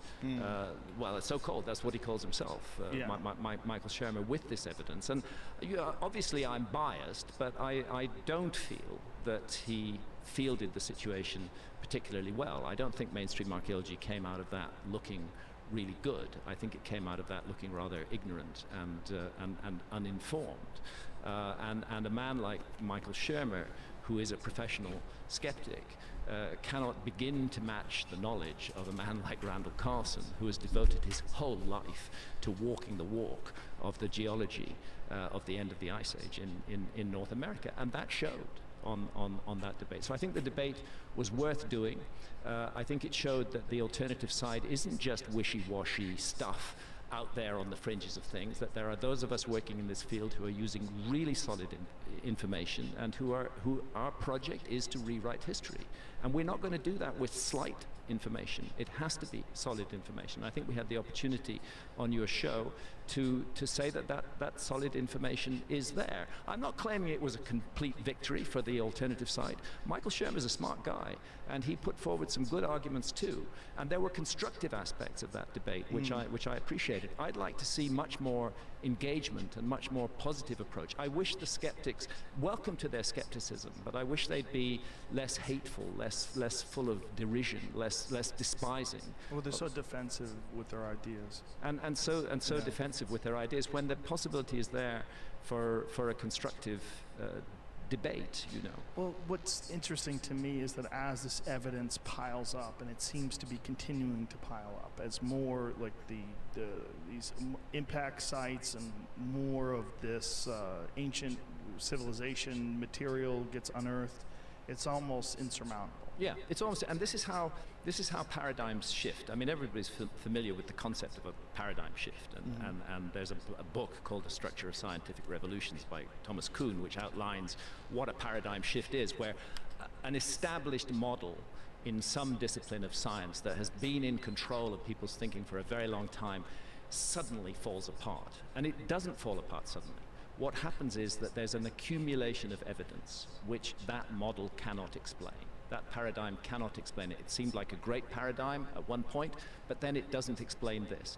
And then it doesn't explain like the paradigm that says that megalithic architecture is only 6,000 years old and that the first megalithic architecture was in Malta. That can't explain the massive megalithic site of Göbekli Tepe in Turkey 5,500 years before that. It's evidence like that, the slow accumulation of evidence that the existing system cannot explain, that at an eventual point, no matter how strongly the advocates of the existing system hold on to it, no matter how determined they are in their defense, no matter what dirty tricks they may choose to deploy to undermine their opponents, sooner or later the evidence overwhelms them and the paradigm goes down and you have a new way of thinking. And that is the story of science, and it is a story that I think we're at a tipping point in our understanding of the past of the human species. I am not saying that I am 100% right.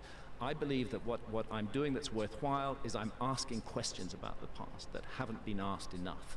I'm putting archaeologists on the spot and demanding that they explain themselves. I don't claim that I'm right. I'm offering an alternative theory, and my objective is to get people to think for themselves, to think about this stuff, and not to accept the voice of authority as the sole medium of truth. That's what I've tried to do. Have you had any archaeologists review any of this work and change their opinions? No. No. I haven't. But what I have found, and I found it interestingly during the research trips for America before, is a younger generation of archaeologists who are in the field. And they are quite different from the older generation of archaeologists who were running the whole scene 25 years ago. Of course. Now we have a very different younger generation, a younger generation that has been exposed to open-minded thinking, that has been exposed to the internet, that itself, as part of the general pattern of the younger generation, is suspicious of authority.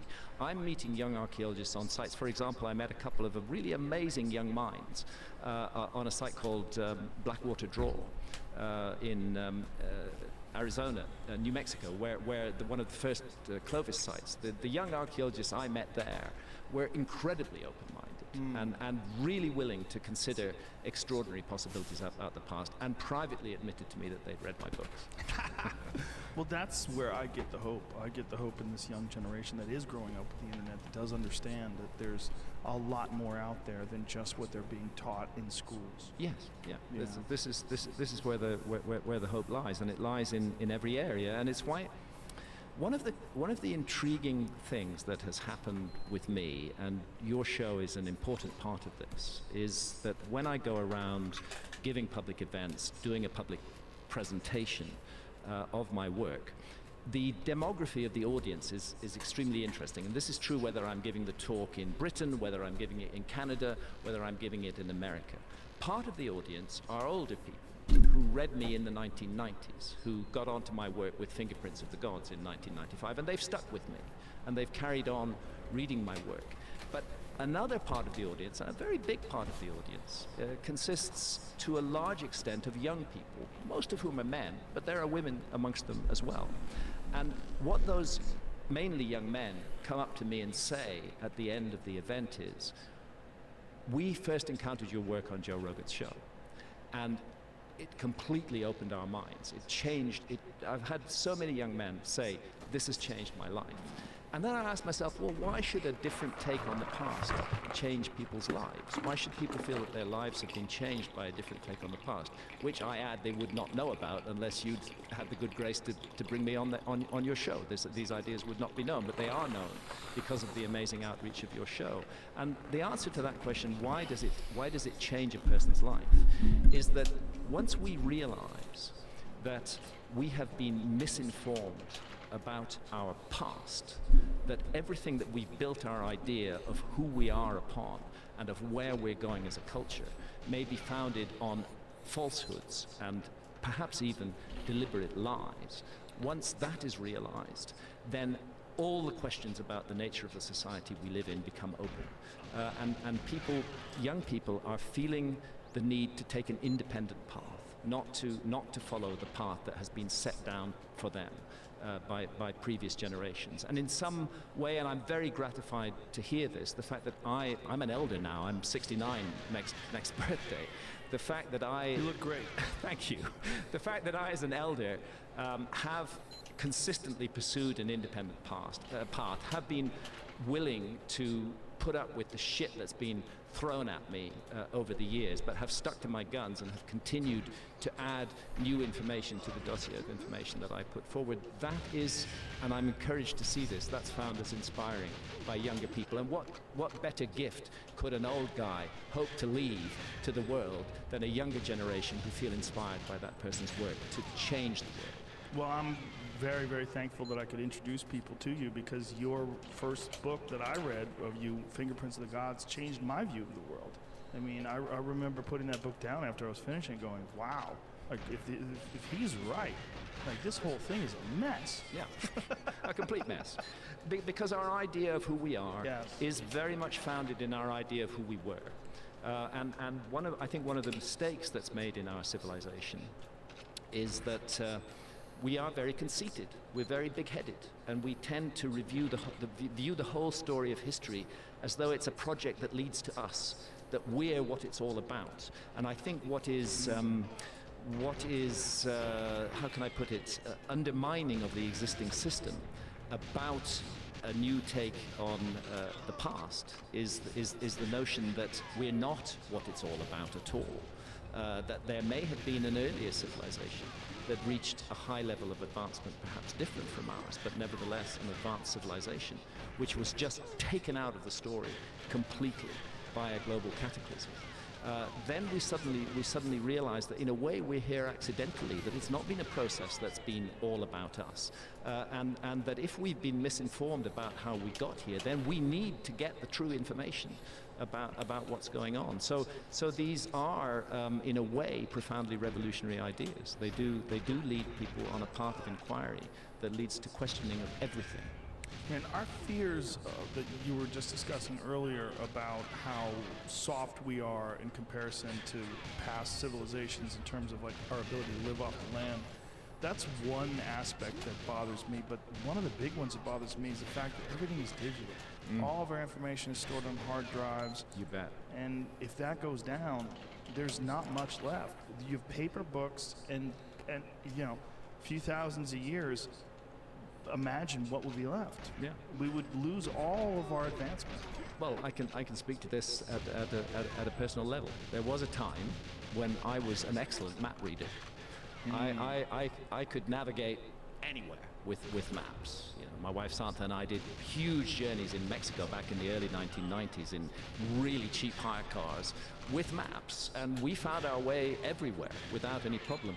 Today, I can hardly use a map. The skill of using a map has lapsed within me. Why? Because of GPS. GPS technology has come along, and it always tells me where I am. And being a bit lazy, I just accept that technology. But then I had cause to ask myself this just the other day. Supposing all those satellites go down and there's no GPS, is the whole industrialized human race is going to suddenly be lost? All those Uber drivers who don't know their way from A to B and who rely entirely on their GPSs, they won't know where they're going. And it's true with digital data. The digital data, unlike print data, is very fragile. And requires programs in order to access and interpret it that are much more complicated than simply cracking the code of a lost language. I mean, the programs vary between different phone platforms. Exactly. They vary in computer platforms. Yeah. It's so fragile, and it's so, I mean, I don't know if there's any precautions that have been taken place to preserve this information in case of, like what Robert Schoch described, a coronal mass ejection or something crazy. Take down all the satellites. Yeah. No, I don't think preparation has been made, and it's very clear that preparation is not being made for the risk of another cosmic impact. And again, a point that I'd like to make about this is that we are in a sense in a place where history can repeat itself, that there are certain cycles at work. The work on the comet impact 12,800 years ago has very clearly and specifically identified the debris trail of that comet. And that debris trail is the Taurid meteor stream. And it's called the Taurid meteor stream because it appears to emanate from the region of the sky in which the constellation of Taurus sits.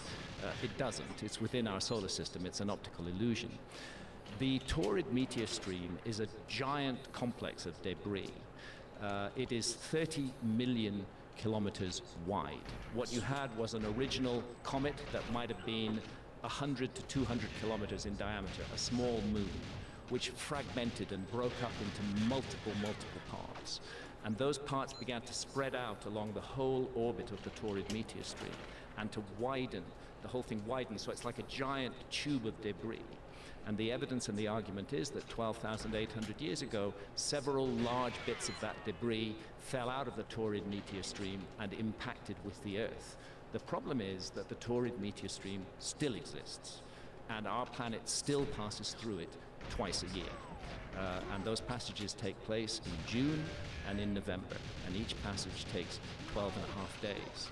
And the same group of scientists who are looking at the evidence for the impacts 12,800 years ago are deeply concerned that we may face future impacts from the Taurid meteor stream, that there are still large objects up there. This is not theory, this is a fact. There's a comet up there called Comet Encke, which is part of the Taurid meteor stream. It's a large fragment of the original giant comet. Comet Encke has a diameter of, I don't know, 5 or 6 kilometers. There's 19 recognized huge objects within the Taurid meteor stream. Calculations indicate that there may be as much as 200 asteroids within the Taurid meteor stream of a diameter of a kilometer or more, which would have catastrophic effect if they hit the Earth. And responsible astronomers regard the Taurid meteor stream as the greatest collision hazard facing mankind at the present time. And it's not something that we need to fall into despair about, because it's perfectly within the level of our technology to do something about it. What could they do? Well, to give you an example, commercial interests are looking right now, and the technology is there, to mine asteroids. We can go to asteroids if the commercial interest is high enough. We can go to them, we can mine them, we can extract minerals, we can bring them back to the Earth. The same technology would allow you to move asteroids or comet fragments. You don't want to blow them up with a nuke. That would be a really bad idea. That would turn one large object into multiple smaller objects, which could cause equally massive devastation and would be very difficult to predict where that devastation was going to fall. What you want to do is to nudge them and move them out of a dangerous orbit into a less dangerous orbit. And the evidence is in the next 30 years we are going to be passing through dangerous filaments of the Taurid meteor stream. And if we were smart, we would be devoting some resources to protecting our cosmic environment. Just as there are many issues that we need to devote resources to, unfortunately, the one that's most attractive to our politicians at the moment is warfare. We devote limitless resources to technologies of mass destruction. There really is no end to the amount that we're prepared to spend on that in terms of our so-called security. We feel somehow we're making ourselves more secure by having these incredible weapons and spending trillions of dollars on them. But the cosmos doesn't give a fuck about any of that. The cosmos is out there with these giant objects, which have a far greater explosive power than all the nuclear weapons stored on Earth at the present time. The comet Shoemaker-Levy 9, which hit Jupiter in 1994, had a total calculated explosive power of 300 gigatons. If you took the entire nuclear arsenal of the world today and blew it all up at once, it would yield 6.4 gigatons. So these objects are producing catastrophic results on a scale that far beyond anything that we ourselves could do with nuclear weapons. It's time we spent a bit less time and money on weapons of mass destruction and a bit more on looking after this beautiful garden that we call the Earth and that is our home and that will be the home of our children and our children's children. I'm a grandfather now. I feel passionately about this. We need to look after this planet. It's our responsibility as a human species to do so, and one of the challenges, it's not the only challenge, there are many other challenges. One of the challenges is to pay attention to our cosmic environment and to realize that the cosmos can intervene cataclysmically in the human story, and that the Taurid meteor stream in particular may have been a hidden hand in human history, but there may have been other impacts in the last 13,000 years that have affected and changed the course of humanity on this Earth. And the ancients were very good at paying attention to the sky. We ourselves have amazing tech to study the sky, but for some reason we're ignoring this problem of cosmic impacts, and that's incredibly irresponsible because, as I said a moment ago, it is a solvable problem. It is within the limits of our technology. It would require a global cooperative effort to sweep our cosmic environment clean, but it could be done, and a side product of that global cooperation might be a friendlier, more nurturing, more loving, more positive human community. It is very odd that we have this infantile nature, even as grown adults and world leaders, that we do like to ignore imminent danger, as long as it hasn't affected us in the past. Yeah. There's no real moment we can point to other than Tunguska in photographic history, modern history, where you could take pictures of things. Where we had a giant and if I can pause you on that very point, the evidence is compelling that the Tunguska event was an object that fell out of the Taurid meteor stream. That happened at the peak of the Beta Taurids in June 1908. It is extremely likely that Tunguska object came from the Taurid meteor stream, because we were passing through the Taurid meteor stream at exactly that time. And what the Tunguska object is estimated to be between 60 and 190 meters in diameter. So it's not a very big object. It's not a kilometer scale object. It's big, but it's not that big. It doesn't even hit the Earth. It's an airburst. It explodes in the sky above, fortunately, an uninhabited area of Siberia. But the devastation is huge. It wasn't even noticed for some years afterwards until scientific teams went in and studied the area and discovered that 80 million trees across 2,000 square kilometers had been completely flattened by that airburst. And to put that in context, 2,000 square kilometers is the size of London. So anybody who knows London is aware that there's a ring road around London called the M25. If that airburst had taken place over central London, everything of London out as far as the M25 would have been gone completely. Is that what it looks like today? Pretty close. It feels like 100 years later. There's no trees. Yeah. And if you're looking above there, you're looking at the black and whites that were taken in the early 1900s. Oh my God! Yeah. Which revealed the extent of this damage. So it's just stupid of us not to pay a bit more attention to this, especially when we have the tech to actually do something about it. We have that nature, though, when it comes to climate change. There's a curious pollution. denial. Yeah. There's a denial of the role of cataclysms in the human story, and there is even a word for that in science, and it's called uniformitarianism. And this is a particular philosophy of science where the view is that everything as we see it in the world today is how things have always been. So if we don't see cataclysms today, and they're not playing a major part in our story today, then there weren't cataclysms and they didn't play a major part in our story in the past. That's why, although it's before the time of human beings, when the evidence that the dinosaurs were made extinct by a comet or an asteroid first came out, Lewis and Walter Alvarez, the father-son team who were behind that science, were ridiculed by their colleagues, and they were told it's absolutely absurd. Of course, no cosmic event could have made the dinosaurs extinct. They spent 10 years taking that ridicule until they found the crater in the Gulf of Mexico. Since then, the whole scientific community has accepted that the course of life on this planet was radically changed by a cosmic impact. And, you know, I like to joke about it, but it was a cosmic impact that was big enough, literally, to turn dinosaurs into chickens. Because that's what's left of the dinosaur line, is, you know, the birds. Yeah. And at the same time, skulking in those primeval forests is this little mammal, and it looks a bit like a shrew, 65 million years ago, going nowhere. The dinosaurs rule the earth. Then the cosmos intervenes. The dinosaurs are swept out of the way, and what happens? The mammals start to evolve very rapidly, and they start to occupy niches that were previously closed to them. And the bottom line is, we would not be here, the human species would not be here, we would not be having this conversation if the dinosaurs had not been made extinct 65 million years ago. So these are world-changing events, and my argument is that such a world-changing event occurred between 12,800 and 11,600 years ago, and it's high time we paid more attention to it. Is there any evidence that there was other species of human beings that existed in the Americas? Like we're finding in Russia, and there's many of them that are being discovered all over the world now, these subspecies of Yes. human beings. Yeah. This is an issue that I go into in America before. And what first drew me into it was Denisova Cave in Siberia. I think everybody's heard of the Neanderthals, and these days I think everybody's heard of the Denisovans as well. A lot of people haven't. Well, I guess a lot of people haven't. But first of all, let's take the Neanderthals. Okay. For a long time, it was held that the Neanderthals were stupid, primitive subhumans, shambling, lacking symbolism. Turns out that that's not true at all. The latest scientific evidence on the Neanderthals is that they were symbolic creatures, that they did do art, that they were in every sense human, and they were in every sense human because anatomically modern humans interbred with Neanderthals. You can't interbreed with another species. They clearly were human beings, but they looked rather different from us, and that's why certain populations in the world today still have 3 to 5% of Neanderthal DNA. Then in Russia, in Denisova Cave, they find a single pinky bone from a little finger.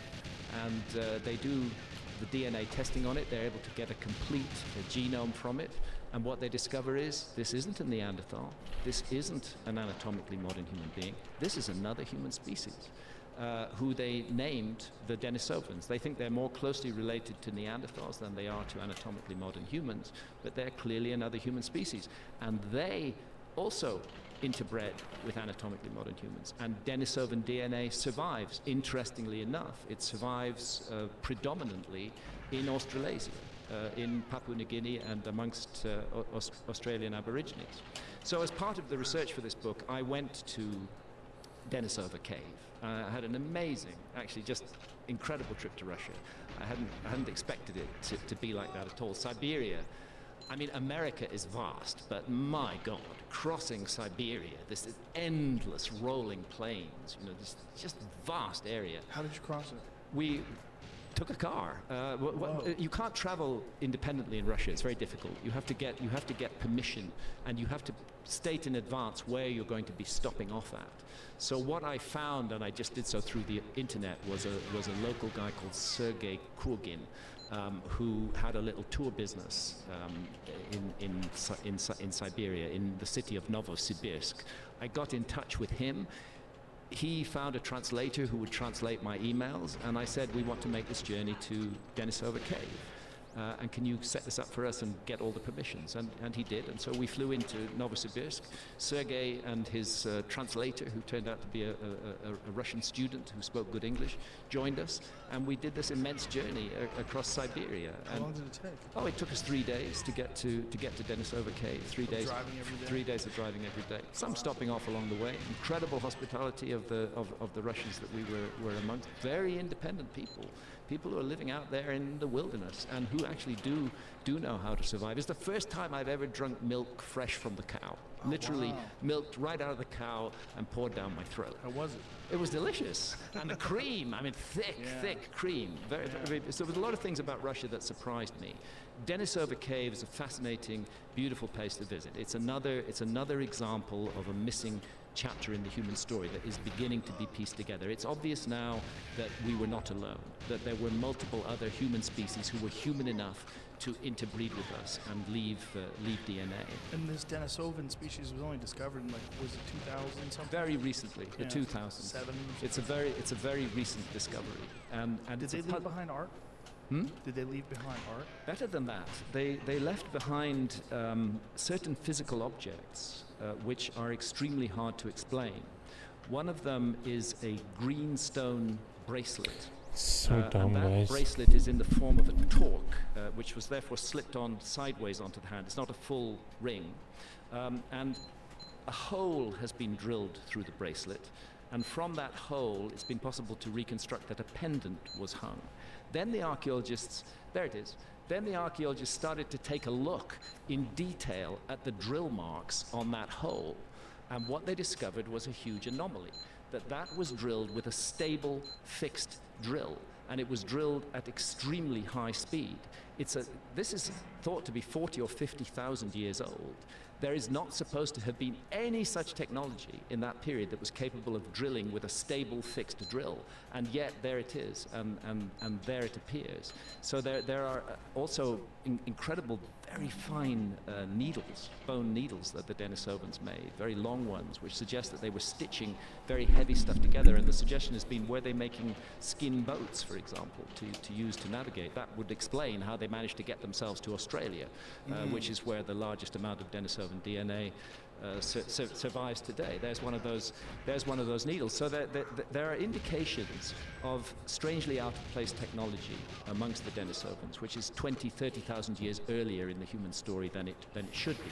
Those kind of needles, that kind of bracelet, you could expect to find them in what archaeologists call the Neolithic, but to find it in the Paleolithic Come is on. very puzzling and very odd, and it suggests that the Denisovans were certainly not shambling subhumans, that they were refined creatures. Can you find out what year they discovered the Denisovans, Jamie? Can you Google that real quick?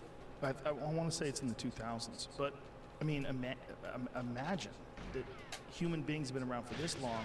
Here we are in 2019, and within the last decade or so, they figured this out. Yeah, we're discovering new stuff about ourselves. We're discovering that our story is much richer, much more textured, much more layered than we thought it was. It's not a simple story. It's a very complicated story, and we ourselves are a hybrid species. We are the result of interactions with all kinds of different looking human beings, and the end result is ourselves. So it's not just that we carry Neanderthal or Denisovan DNA. In a sense, we are Neanderthals and Denisovans, and they are part of the anatomically modern human heritage. So you make a good point. The fact that this is only being discovered now, and that it's an incredibly important, I mean, it completely rewrites the story of our ancestry.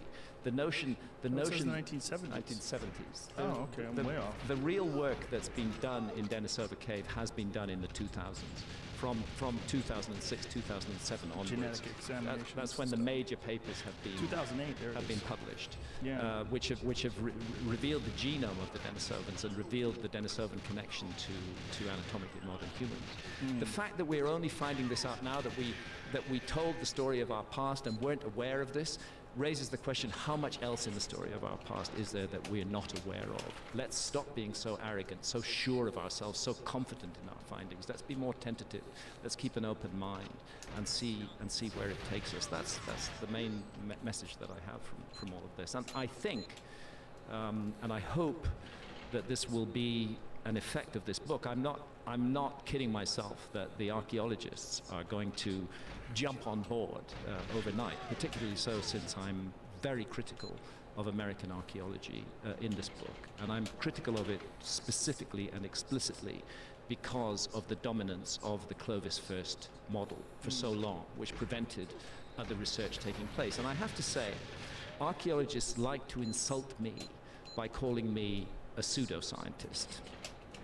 I can't think of anything more pseudoscientific than the Clovis first doctrine, which locked American archaeology for 50 years in a particular framework which we now know was totally wrong. Nothing good about it at all. A complete mistake. What I'm hoping the book will do in the long run is that it will lead to more attention being focused on the Americas. This is a very neglected area of the world as far as deep and ancient archaeology goes. The recent history of the Americas has been relatively well studied, but the deep and ancient history has not been well studied.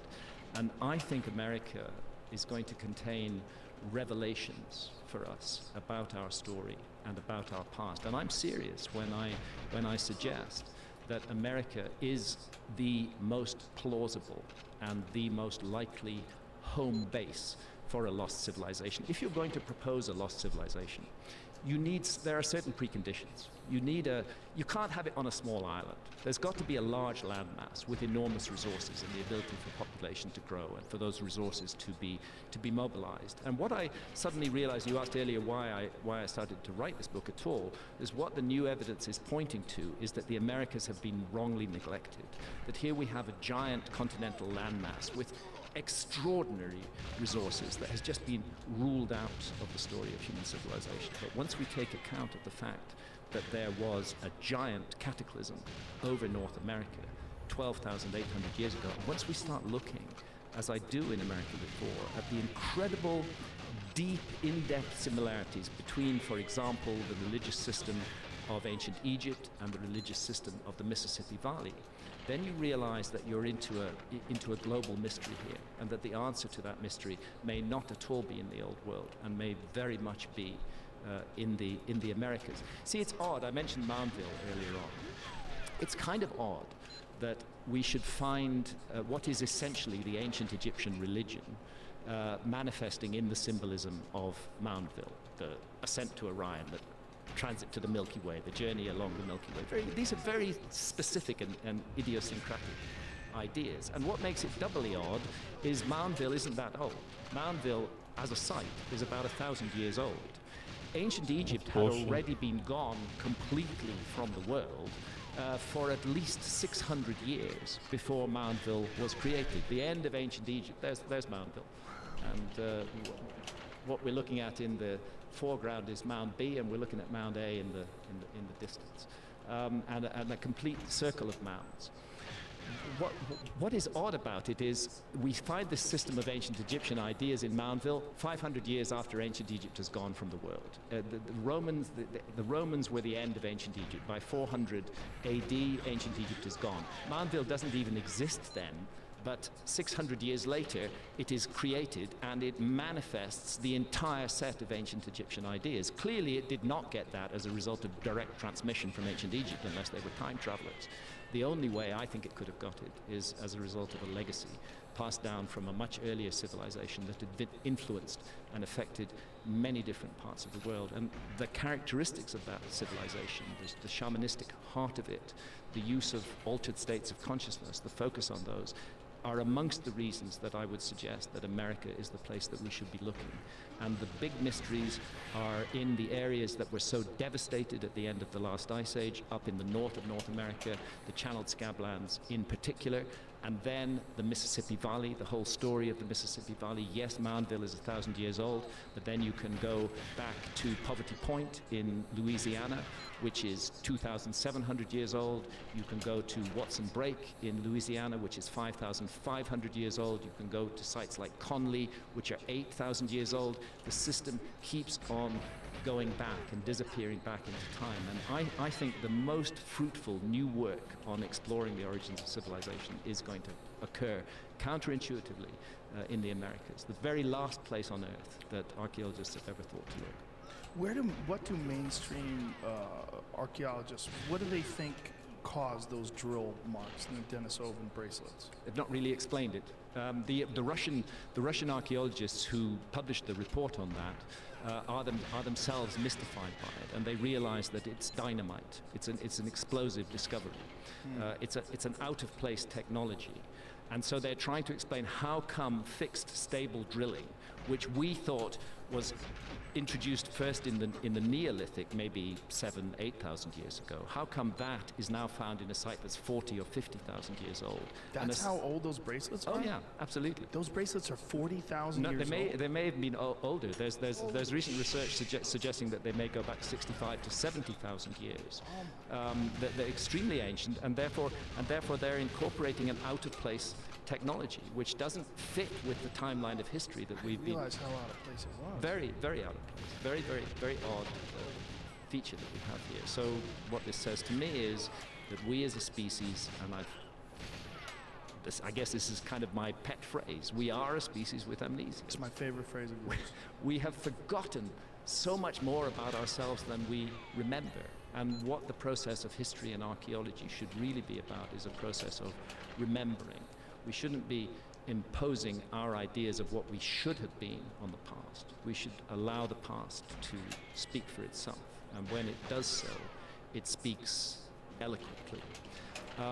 One of the sites that we visited and explored for America before was Serpent Mound in Ohio. I don't know if you've ever been there, Jamie. No, I've heard of it. It is an amazing... Jamie's from Ohio. You ever be there? Yeah, Jamie and I were talking about it earlier. There's Serpent Mound. There's an aerial view of Serpent Mound. Oh, that is crazy. But here's the thing. You see the head end of Serpent Mound there? So Santa and I went there at the summer solstice in 2017. We were there on June 21st, 2017. And my wife Santa is a photographer, and we acquired a drone for this specific purpose. And she flew the drone up 400 feet above Serpent Mound, and we sat it up there watching the sunset. And what happens on the summer solstice, and you can only see it perfectly with a drone, there's pictures of it in the book here. What happens on the summer solstice, you can see it from ground level, but you get up 400 feet, you really get it. The head of that serpent is pointing directly at a niche in the distant hills through which the sun sets on the summer solstice, on the longest day of the year. So it's a sky-ground alignment, perfection that is taking place there. It's a beautiful thing to see, to watch that sun majestically sinking down into the horizon and see this awesome figure of the serpent gazing directly up at it with its jaws open, almost as though it's about to swallow the sun. And then we remember that there are other sites around the world which are also aligned to key moments of the solar year, aligned to the winter solstice, for example. The Temple of Karnak in Upper Egypt, that kilometer-long axis, targets exactly the rising point of the sun on the winter solstice. One of the interesting things about Serpent Mound, and I urge anybody listening to this, go visit Serpent Mound, and especially go there on the summer solstice, because that's the moment, that's the marriage of heaven and earth. That's when sky and ground unite in majesty at that place. But one of the mysteries of Serpent Mound concerns how old is this mound really? How far back does it go? And there have been arguments that there is a group of archaeologists who would like it to be just 1,000 years old, and they attribute it to a culture called the Fort Ancient culture. There's another group of archaeologists, in my view, who've done much more thorough work, who attribute it to the Adena culture. The thing about which goes back to 2,300 years ago or so, there's evidence for an earlier construction enterprise. It looks like the site has been continuously reconstructed and remodeled, as we would do with any sacred site. If it begins to wear down, you remodel it. And then you get later organic material being introduced to the site that may give you the impression that the site is only that old. What's intriguing about Serpent Mound is it stands on a natural ridge. And that natural ridge, and this is entirely an accident of heaven and earth, that natural ridge, the head end of it, if you like, is naturally oriented to the summer solstice sunset. Somebody a long time ago, noticed that natural orientation, and they decided to monumentalize it. Here was a place where Earth whispered to sky. The Earth, in her own nature, looked directly at the place on the horizon where the sun was setting. This was a highly significant place. This place mattered. So they then created Serpent Mound on top of it. They memorialized it.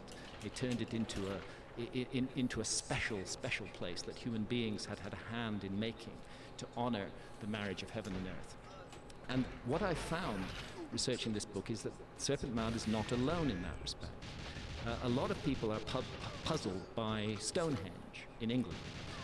Stonehenge is built on Salisbury Plain, and there are two kinds of big megaliths at Stonehenge. One of them are called Sarsens, and the other are called the Blue Stones. The Blue Stones, we know for sure, were brought a long way. They were brought from Wales to Stonehenge, a distance of about 150 miles. The Sarsens are found in abundance on a place called the Marlborough Downs, which is about 20 miles from Stonehenge. But until very recently, it was thought there were no Sarsens on Salisbury Plain at all, and archaeologists couldn't understand why Stonehenge wasn't built on the Marlborough Downs, where the big Sarsen stones, the 20 to 30 ton megaliths, were available locally and didn't have to be brought there. Very recent research, 2018 research, has provided the answer that two of those Sarsens were naturally in position all the time at Stonehenge, and they are Sarsen Stone 16 and the Heel Stone. And if you stand behind Sarsen Stone 16 and look at the Heel Stone at dawn on the summer solstice, you see the sun rising in direct alignment with the view. And the Heel Stone is like the sight on the barrel of a rifle targeting the sun, and that was there naturally. Earth was speaking to sky. The ancients saw that. They decided this was sacred. They went to huge lengths to bring the Sarsens, the rest of the Sarsens, from the Marlborough Downs to create the big stone circle at Stonehenge and then to put the blue stones inside it. But initially, what they were celebrating was a natural union of heaven and earth. And that brings us to the notion of as above, so below. That we are connected to the cosmos, that it is part of our heritage. We in modern cities forget the cosmos exists. We have all kinds of tech that can look at astronomy programs. We can all do that, but actually looking at the stars is something that's very difficult for people who live in cities to do. We're cut off from the cosmos. We're cut off from the notion that it is sacred, that it matters to the human creature. And what the ancients seem to have done is to realize how vital that connection is, and to memorialize it, and to celebrate it, and to draw our attention to the intimate connection between ground and sky. Yeah, light pollution sort of fuels our infantile existence in a lot of ways, right? Because it doesn't constantly remind us that we're part of this great thing. Yeah, light pollution is a huge factor. It's very easy to forget that we live in a universe. Very easy to forget that. Very easy to believe that it's just about these cities that we live in and the intimate concerns of our daily lives. But in fact, we're part of something much, much bigger. And my God, I mean, it's a mystery enough to be born a human being at all. Yes. You know, just to be alive is an extraordinary mystery. Yes. To have the ability to love, to feel emotions, to understand beauty, to be moved by a symphony. All of these things we take for granted, but actually they're deeply mysterious. We don't really know what we are or who we are, and which is one of the reasons I'm so fascinated by Rick Strassman's work. You presented his film, DMT, The Spirit Molecule, and on my upcoming speaking tour, I'm going to be doing an event with Rick on the 14th or 15th of May in Sedona. I think it'll be the first time that Rick has spoken publicly for quite a while. Rick has a colleague called Andrew Gallimore, who teaches at the University of Okinawa in Japan. And Rick and Andrew have together developed a technology for releasing DMT into human volunteers in a very slow drip that will keep them in the DMT state, if they wish, for hours on end. and the intention is to use this technology to explore and map the DMT realm. When do I sign up? As soon as possible. Where do I go? It's very close. Imperial College, it looks like Imperial College London is going to deploy this technology in further research into DMT. and that research is not going to be purely and simply into the therapeutic potential of a psychedelic, which is very important research to do. It's going to be an investigation into the nature of reality using a psychedelic, the mysterious nature of reality. And it is odd, and you know this from personal experience, that when you get plunged into that DMT realm, it is so different from the realm of our daily world, filled with geometry, filled with these sprightly intelligences, completely internally coherent. How can that be, generated by the brain? Or are we dealing with some other level of reality that we haven't encountered yet? I think that ancient cultures, and in particular my lost civilization, were deeply involved in exploring the mysterious nature of reality, and used plant medicines as part of that process.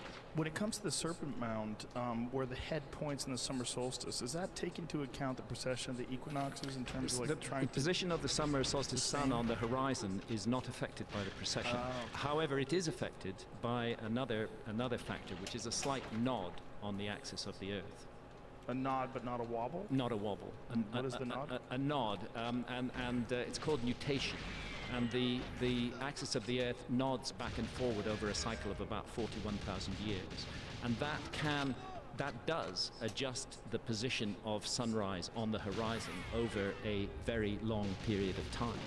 And it would, in theory, if this idea can be taken seriously enough, it would in theory be possible to use very precise observations using the latest modern tech, not simply being up there in a drone and seeing the general connection between the position of the sun on the horizon and the head of Serpent Mound. It would be possible to refine that and actually say astronomically the precise date on which Serpent Mound must have been first created to precisely target the rising sun on the headwind. Wow. And on that note, we just did 3 hours. Did we? Flew by. I would ask your listeners and viewers, while we're talking about Ohio, don't forget about Newark and High Bank. What are those? These are two incredible, amazing, absolutely stunning, gorgeous geometrical sites. It's sad, but one of them is preserved within a private golf course. Oh, no. However, it's not so sad, because if it hadn't been preserved within a private golf course, it would be gone completely. More than 90% of the Native American earthworks that were documented in the 19th century are gone now. They've been plowed under for agriculture. That's another part of our missing story. There we're looking at Newark. See that octagon and circle combination?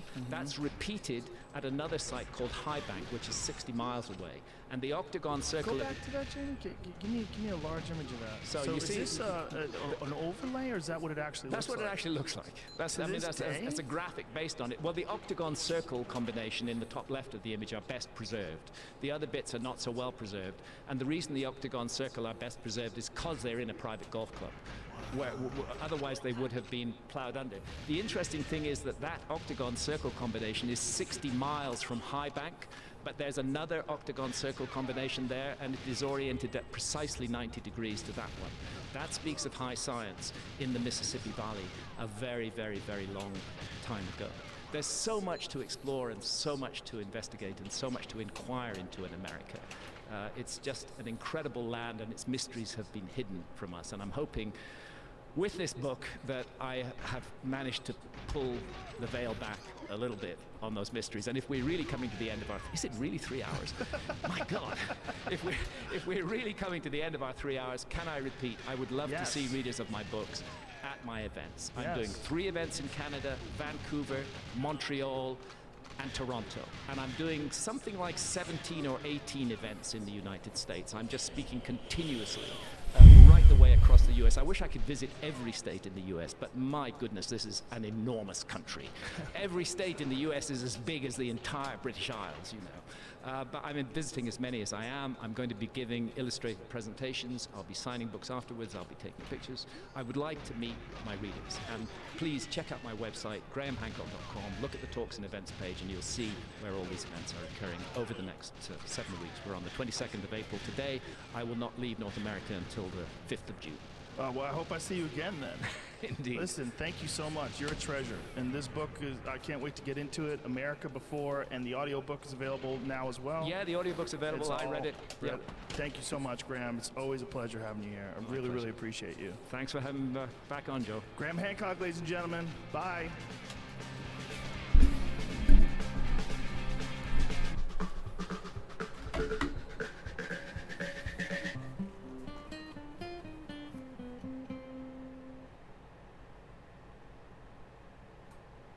following is a conversation with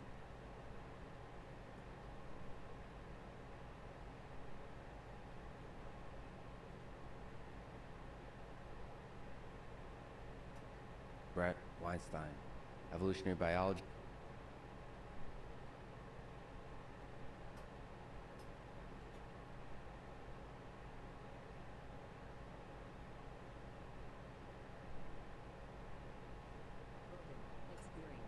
Train by day, Joe Rogan podcast by night, all day. And we're live. Gentlemen, here we go again. What's happening? Back in the room. A pleasure to see you guys. As always, this is one of my favorite podcasts that we ever do. And this is very timely because, first of all, the big New York Times article about the possibility of a comet hitting Los Angeles, the preparations for what they would do if a comet hit Los Angeles, and the comet known as Donald Trump that's hit the United States. And He's even got the hair. it's just the whole thing is, I mean, if the end of the world was coming, boy, it's all on the wall. You know, the writing's all there. It's kind of crazy. So what's the latest and the greatest? Well, the latest and the greatest is, I mean, last year when we sat down with you, I think it was last November. Yeah, it was almost a year. Got floated in the discussion the idea that this really important comet research that's going on, which is just changing our whole view of history and prehistory and of the future of humanity, that it would be good to make a film about this and crowdfund it. I actually mentioned that to the scientists, and they said what we really need is more funding for our research. And so they've, inspired by basically by your show, they have put out a crowdfunding campaign, which is linked on my website. It's the Comet Research Group, and it's a big story right now. So how can people find it really quickly? It's Indiegogo, Well, no, Comet Research Group. much quicker No? way. Just Okay. go to my website, Okay. grahamhancock.com, and there's a revolving banner which is the Comet Research Group. Click on that, and you're in business. Beautiful. Okay, grahamhancock.com, and then crowdfunding for Comet Research. And so what are they trying to put together? Well, they're wanting to. You see, the thing is, these guys have actually not had any official funding. This is a group of major, highly credentialed scientists who, for the last decade, have been investigating the extraordinary story of a massive series of comet impacts on the North American ice cap 12,800 years ago. That is the global cataclysm that wipes out a whole civilization from prehistory. So that's why it's of interest to me. They're not coming at it from that point of view. They're coming at it from rediscovering something that we'd lost about ourselves, something that's really important to understand the role of cataclysms in the story of the Earth. And they need to do much more research. So they need to go back to Greenland and look for the nanodiamonds in the Greenland ice cores. There's an ancient city which they're not revealing the name of, which they're pretty certain was wiped out by a comet impact about 4,500 years ago. They want to go there and investigate that. So there's a lot of field work they need to do to drive home this hypothesis and to, frankly, put down the opposition, because there's been so much opposition to this idea from people with vested interest in other theories and that's why these guys have not got funding. So the only place they're going to get funding to do this further research is from members of the general public, and that's what we're hoping that will happen. It's called the Comet Research Group. There's a banner on my site, and all the links are there to their crowdfunding, to their website, which is full of masses of scientific information, and to their Facebook page as well. It is a very unusual thing, the fact that we know that comets and all sorts of various large objects have impacted the Earth. We see the craters, we know they exist, but it's so rarely discussed. It's so strange. If it wasn't for this article in the New York Times, I can't remember when the last time that it even came up. And it's such a huge issue. It's a massive issue. It's a massive issue. Both Randall and I have really, given a great deal of thought to this. And I think, Randall, the point is that catastrophes are the untold story of our past. We were given a little hint of it. February of 2013, Chelyabinsk, Siberia. Remember the event? Yeah. Now that was just a little cosmic speck. Came in, it was about 50 feet in diameter, which is about, and it came in at a fairly low angle. It blew up nearly 18. Get that thing right in front of you. Right in front of me, like this. Yeah, if you flatten it out, it's usually easier. How's this? way. Is this better? Yeah, sure. All right. There we go. So it came in, I think it exploded 12 miles, about 20 kilometers up in the atmosphere, but it was still enough to damage thousands of buildings and injure 1,500 people. Now, the thing about that one is if it had been slightly larger, if it had come in at a slightly steeper angle, a little bit higher velocity, you could have had thousands of fatalities rather than just injuries. And that would have been major headline news at that point. As it was, it's already forgotten. But you do remember Yes. that Oh, event yeah. over cyber? We may even have talked I about believe that. we I did. think we did, yeah. I think in we our even last- showed videos of it. Well, Yeah. what's fascinating is Russia has so many of those trail cam, not trail cam, dash cam Yeah. cameras. That's right. Because they have so much insurance fraud apparently over there, and people Right. slam into each other all the time, and they want to record it. So we're fortunate enough to have so many of those videos. Hey guys, I'm Which puts it on the record, whereas actually gonna otherwise sign it would off right now. not be. I think people don't like to talk about I'm gonna sleep cataclysms and now. catastrophes, and actually nor do I. Nobody wants. And I'm gonna a get horrible back at this cataclysm to tomorrow, occur, I but This think. is the point, which is that I think I hit the wall for prospect of a tonight. comet or asteroid cataclysm on the I was Earth gonna is lie actually down much again, but higher I'm just gonna pass than out if I has do that. I been did the last few told to nights, us so I'm up gonna till sign now, off right now. and something can be done about it. We're It having doesn't have really to be the end insane of the world. We runs, don't have like to, we're on the say, train, okay, it's all we're over, on the forget about it. verge. Quite the contrary. This is just Thank you, something King that of would all. be Thanks, prudent Toad. Thanks, and Bear. rational for the human species Have a good to night, do, everybody. and amongst many other imprudent I will and see you irrational soon. things that we focus on instead, we should be focusing on a bit on this. Well, at least just to heighten awareness of it, and also the possibility that we've been nailed a bunch of times and we've forgotten about it. And this is the big thing that you've been dealing with your entire career. Yeah. This skepticism about past civilizations. I Yeah. mean, I got into it with Michael Shermer, who's a friend of mine, who's Right. a very famous skeptic. I I got know. into him with it yesterday because I posted that you were going to be on, and he started chirping something about civilizations 12,000 years ago. Where's the evidence? I'm like, dude, you don't. You're saying this, and you don't even know about Göbekli Tepe. So I Right. sent him Göbekli Tepe, and literally like 5 hours later, he wrote something claiming that, well, that was made by hunter-gatherers. It was all just really to sort of suit his narrative. See, But he that- doesn't know that. No one knows that. Nobody knows that. They're so determined to keep the existing Exactly. model, and when new evidence comes in which can't be explained by the existing model, they just try to explain away the new evidence and not think maybe it's time to change our theory.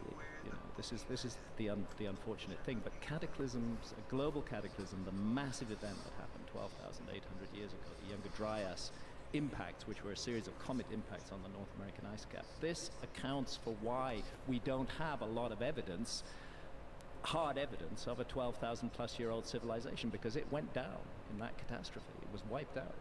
I've been trying to amass the evidence actually that complements what Graham is doing, and it really answers that question.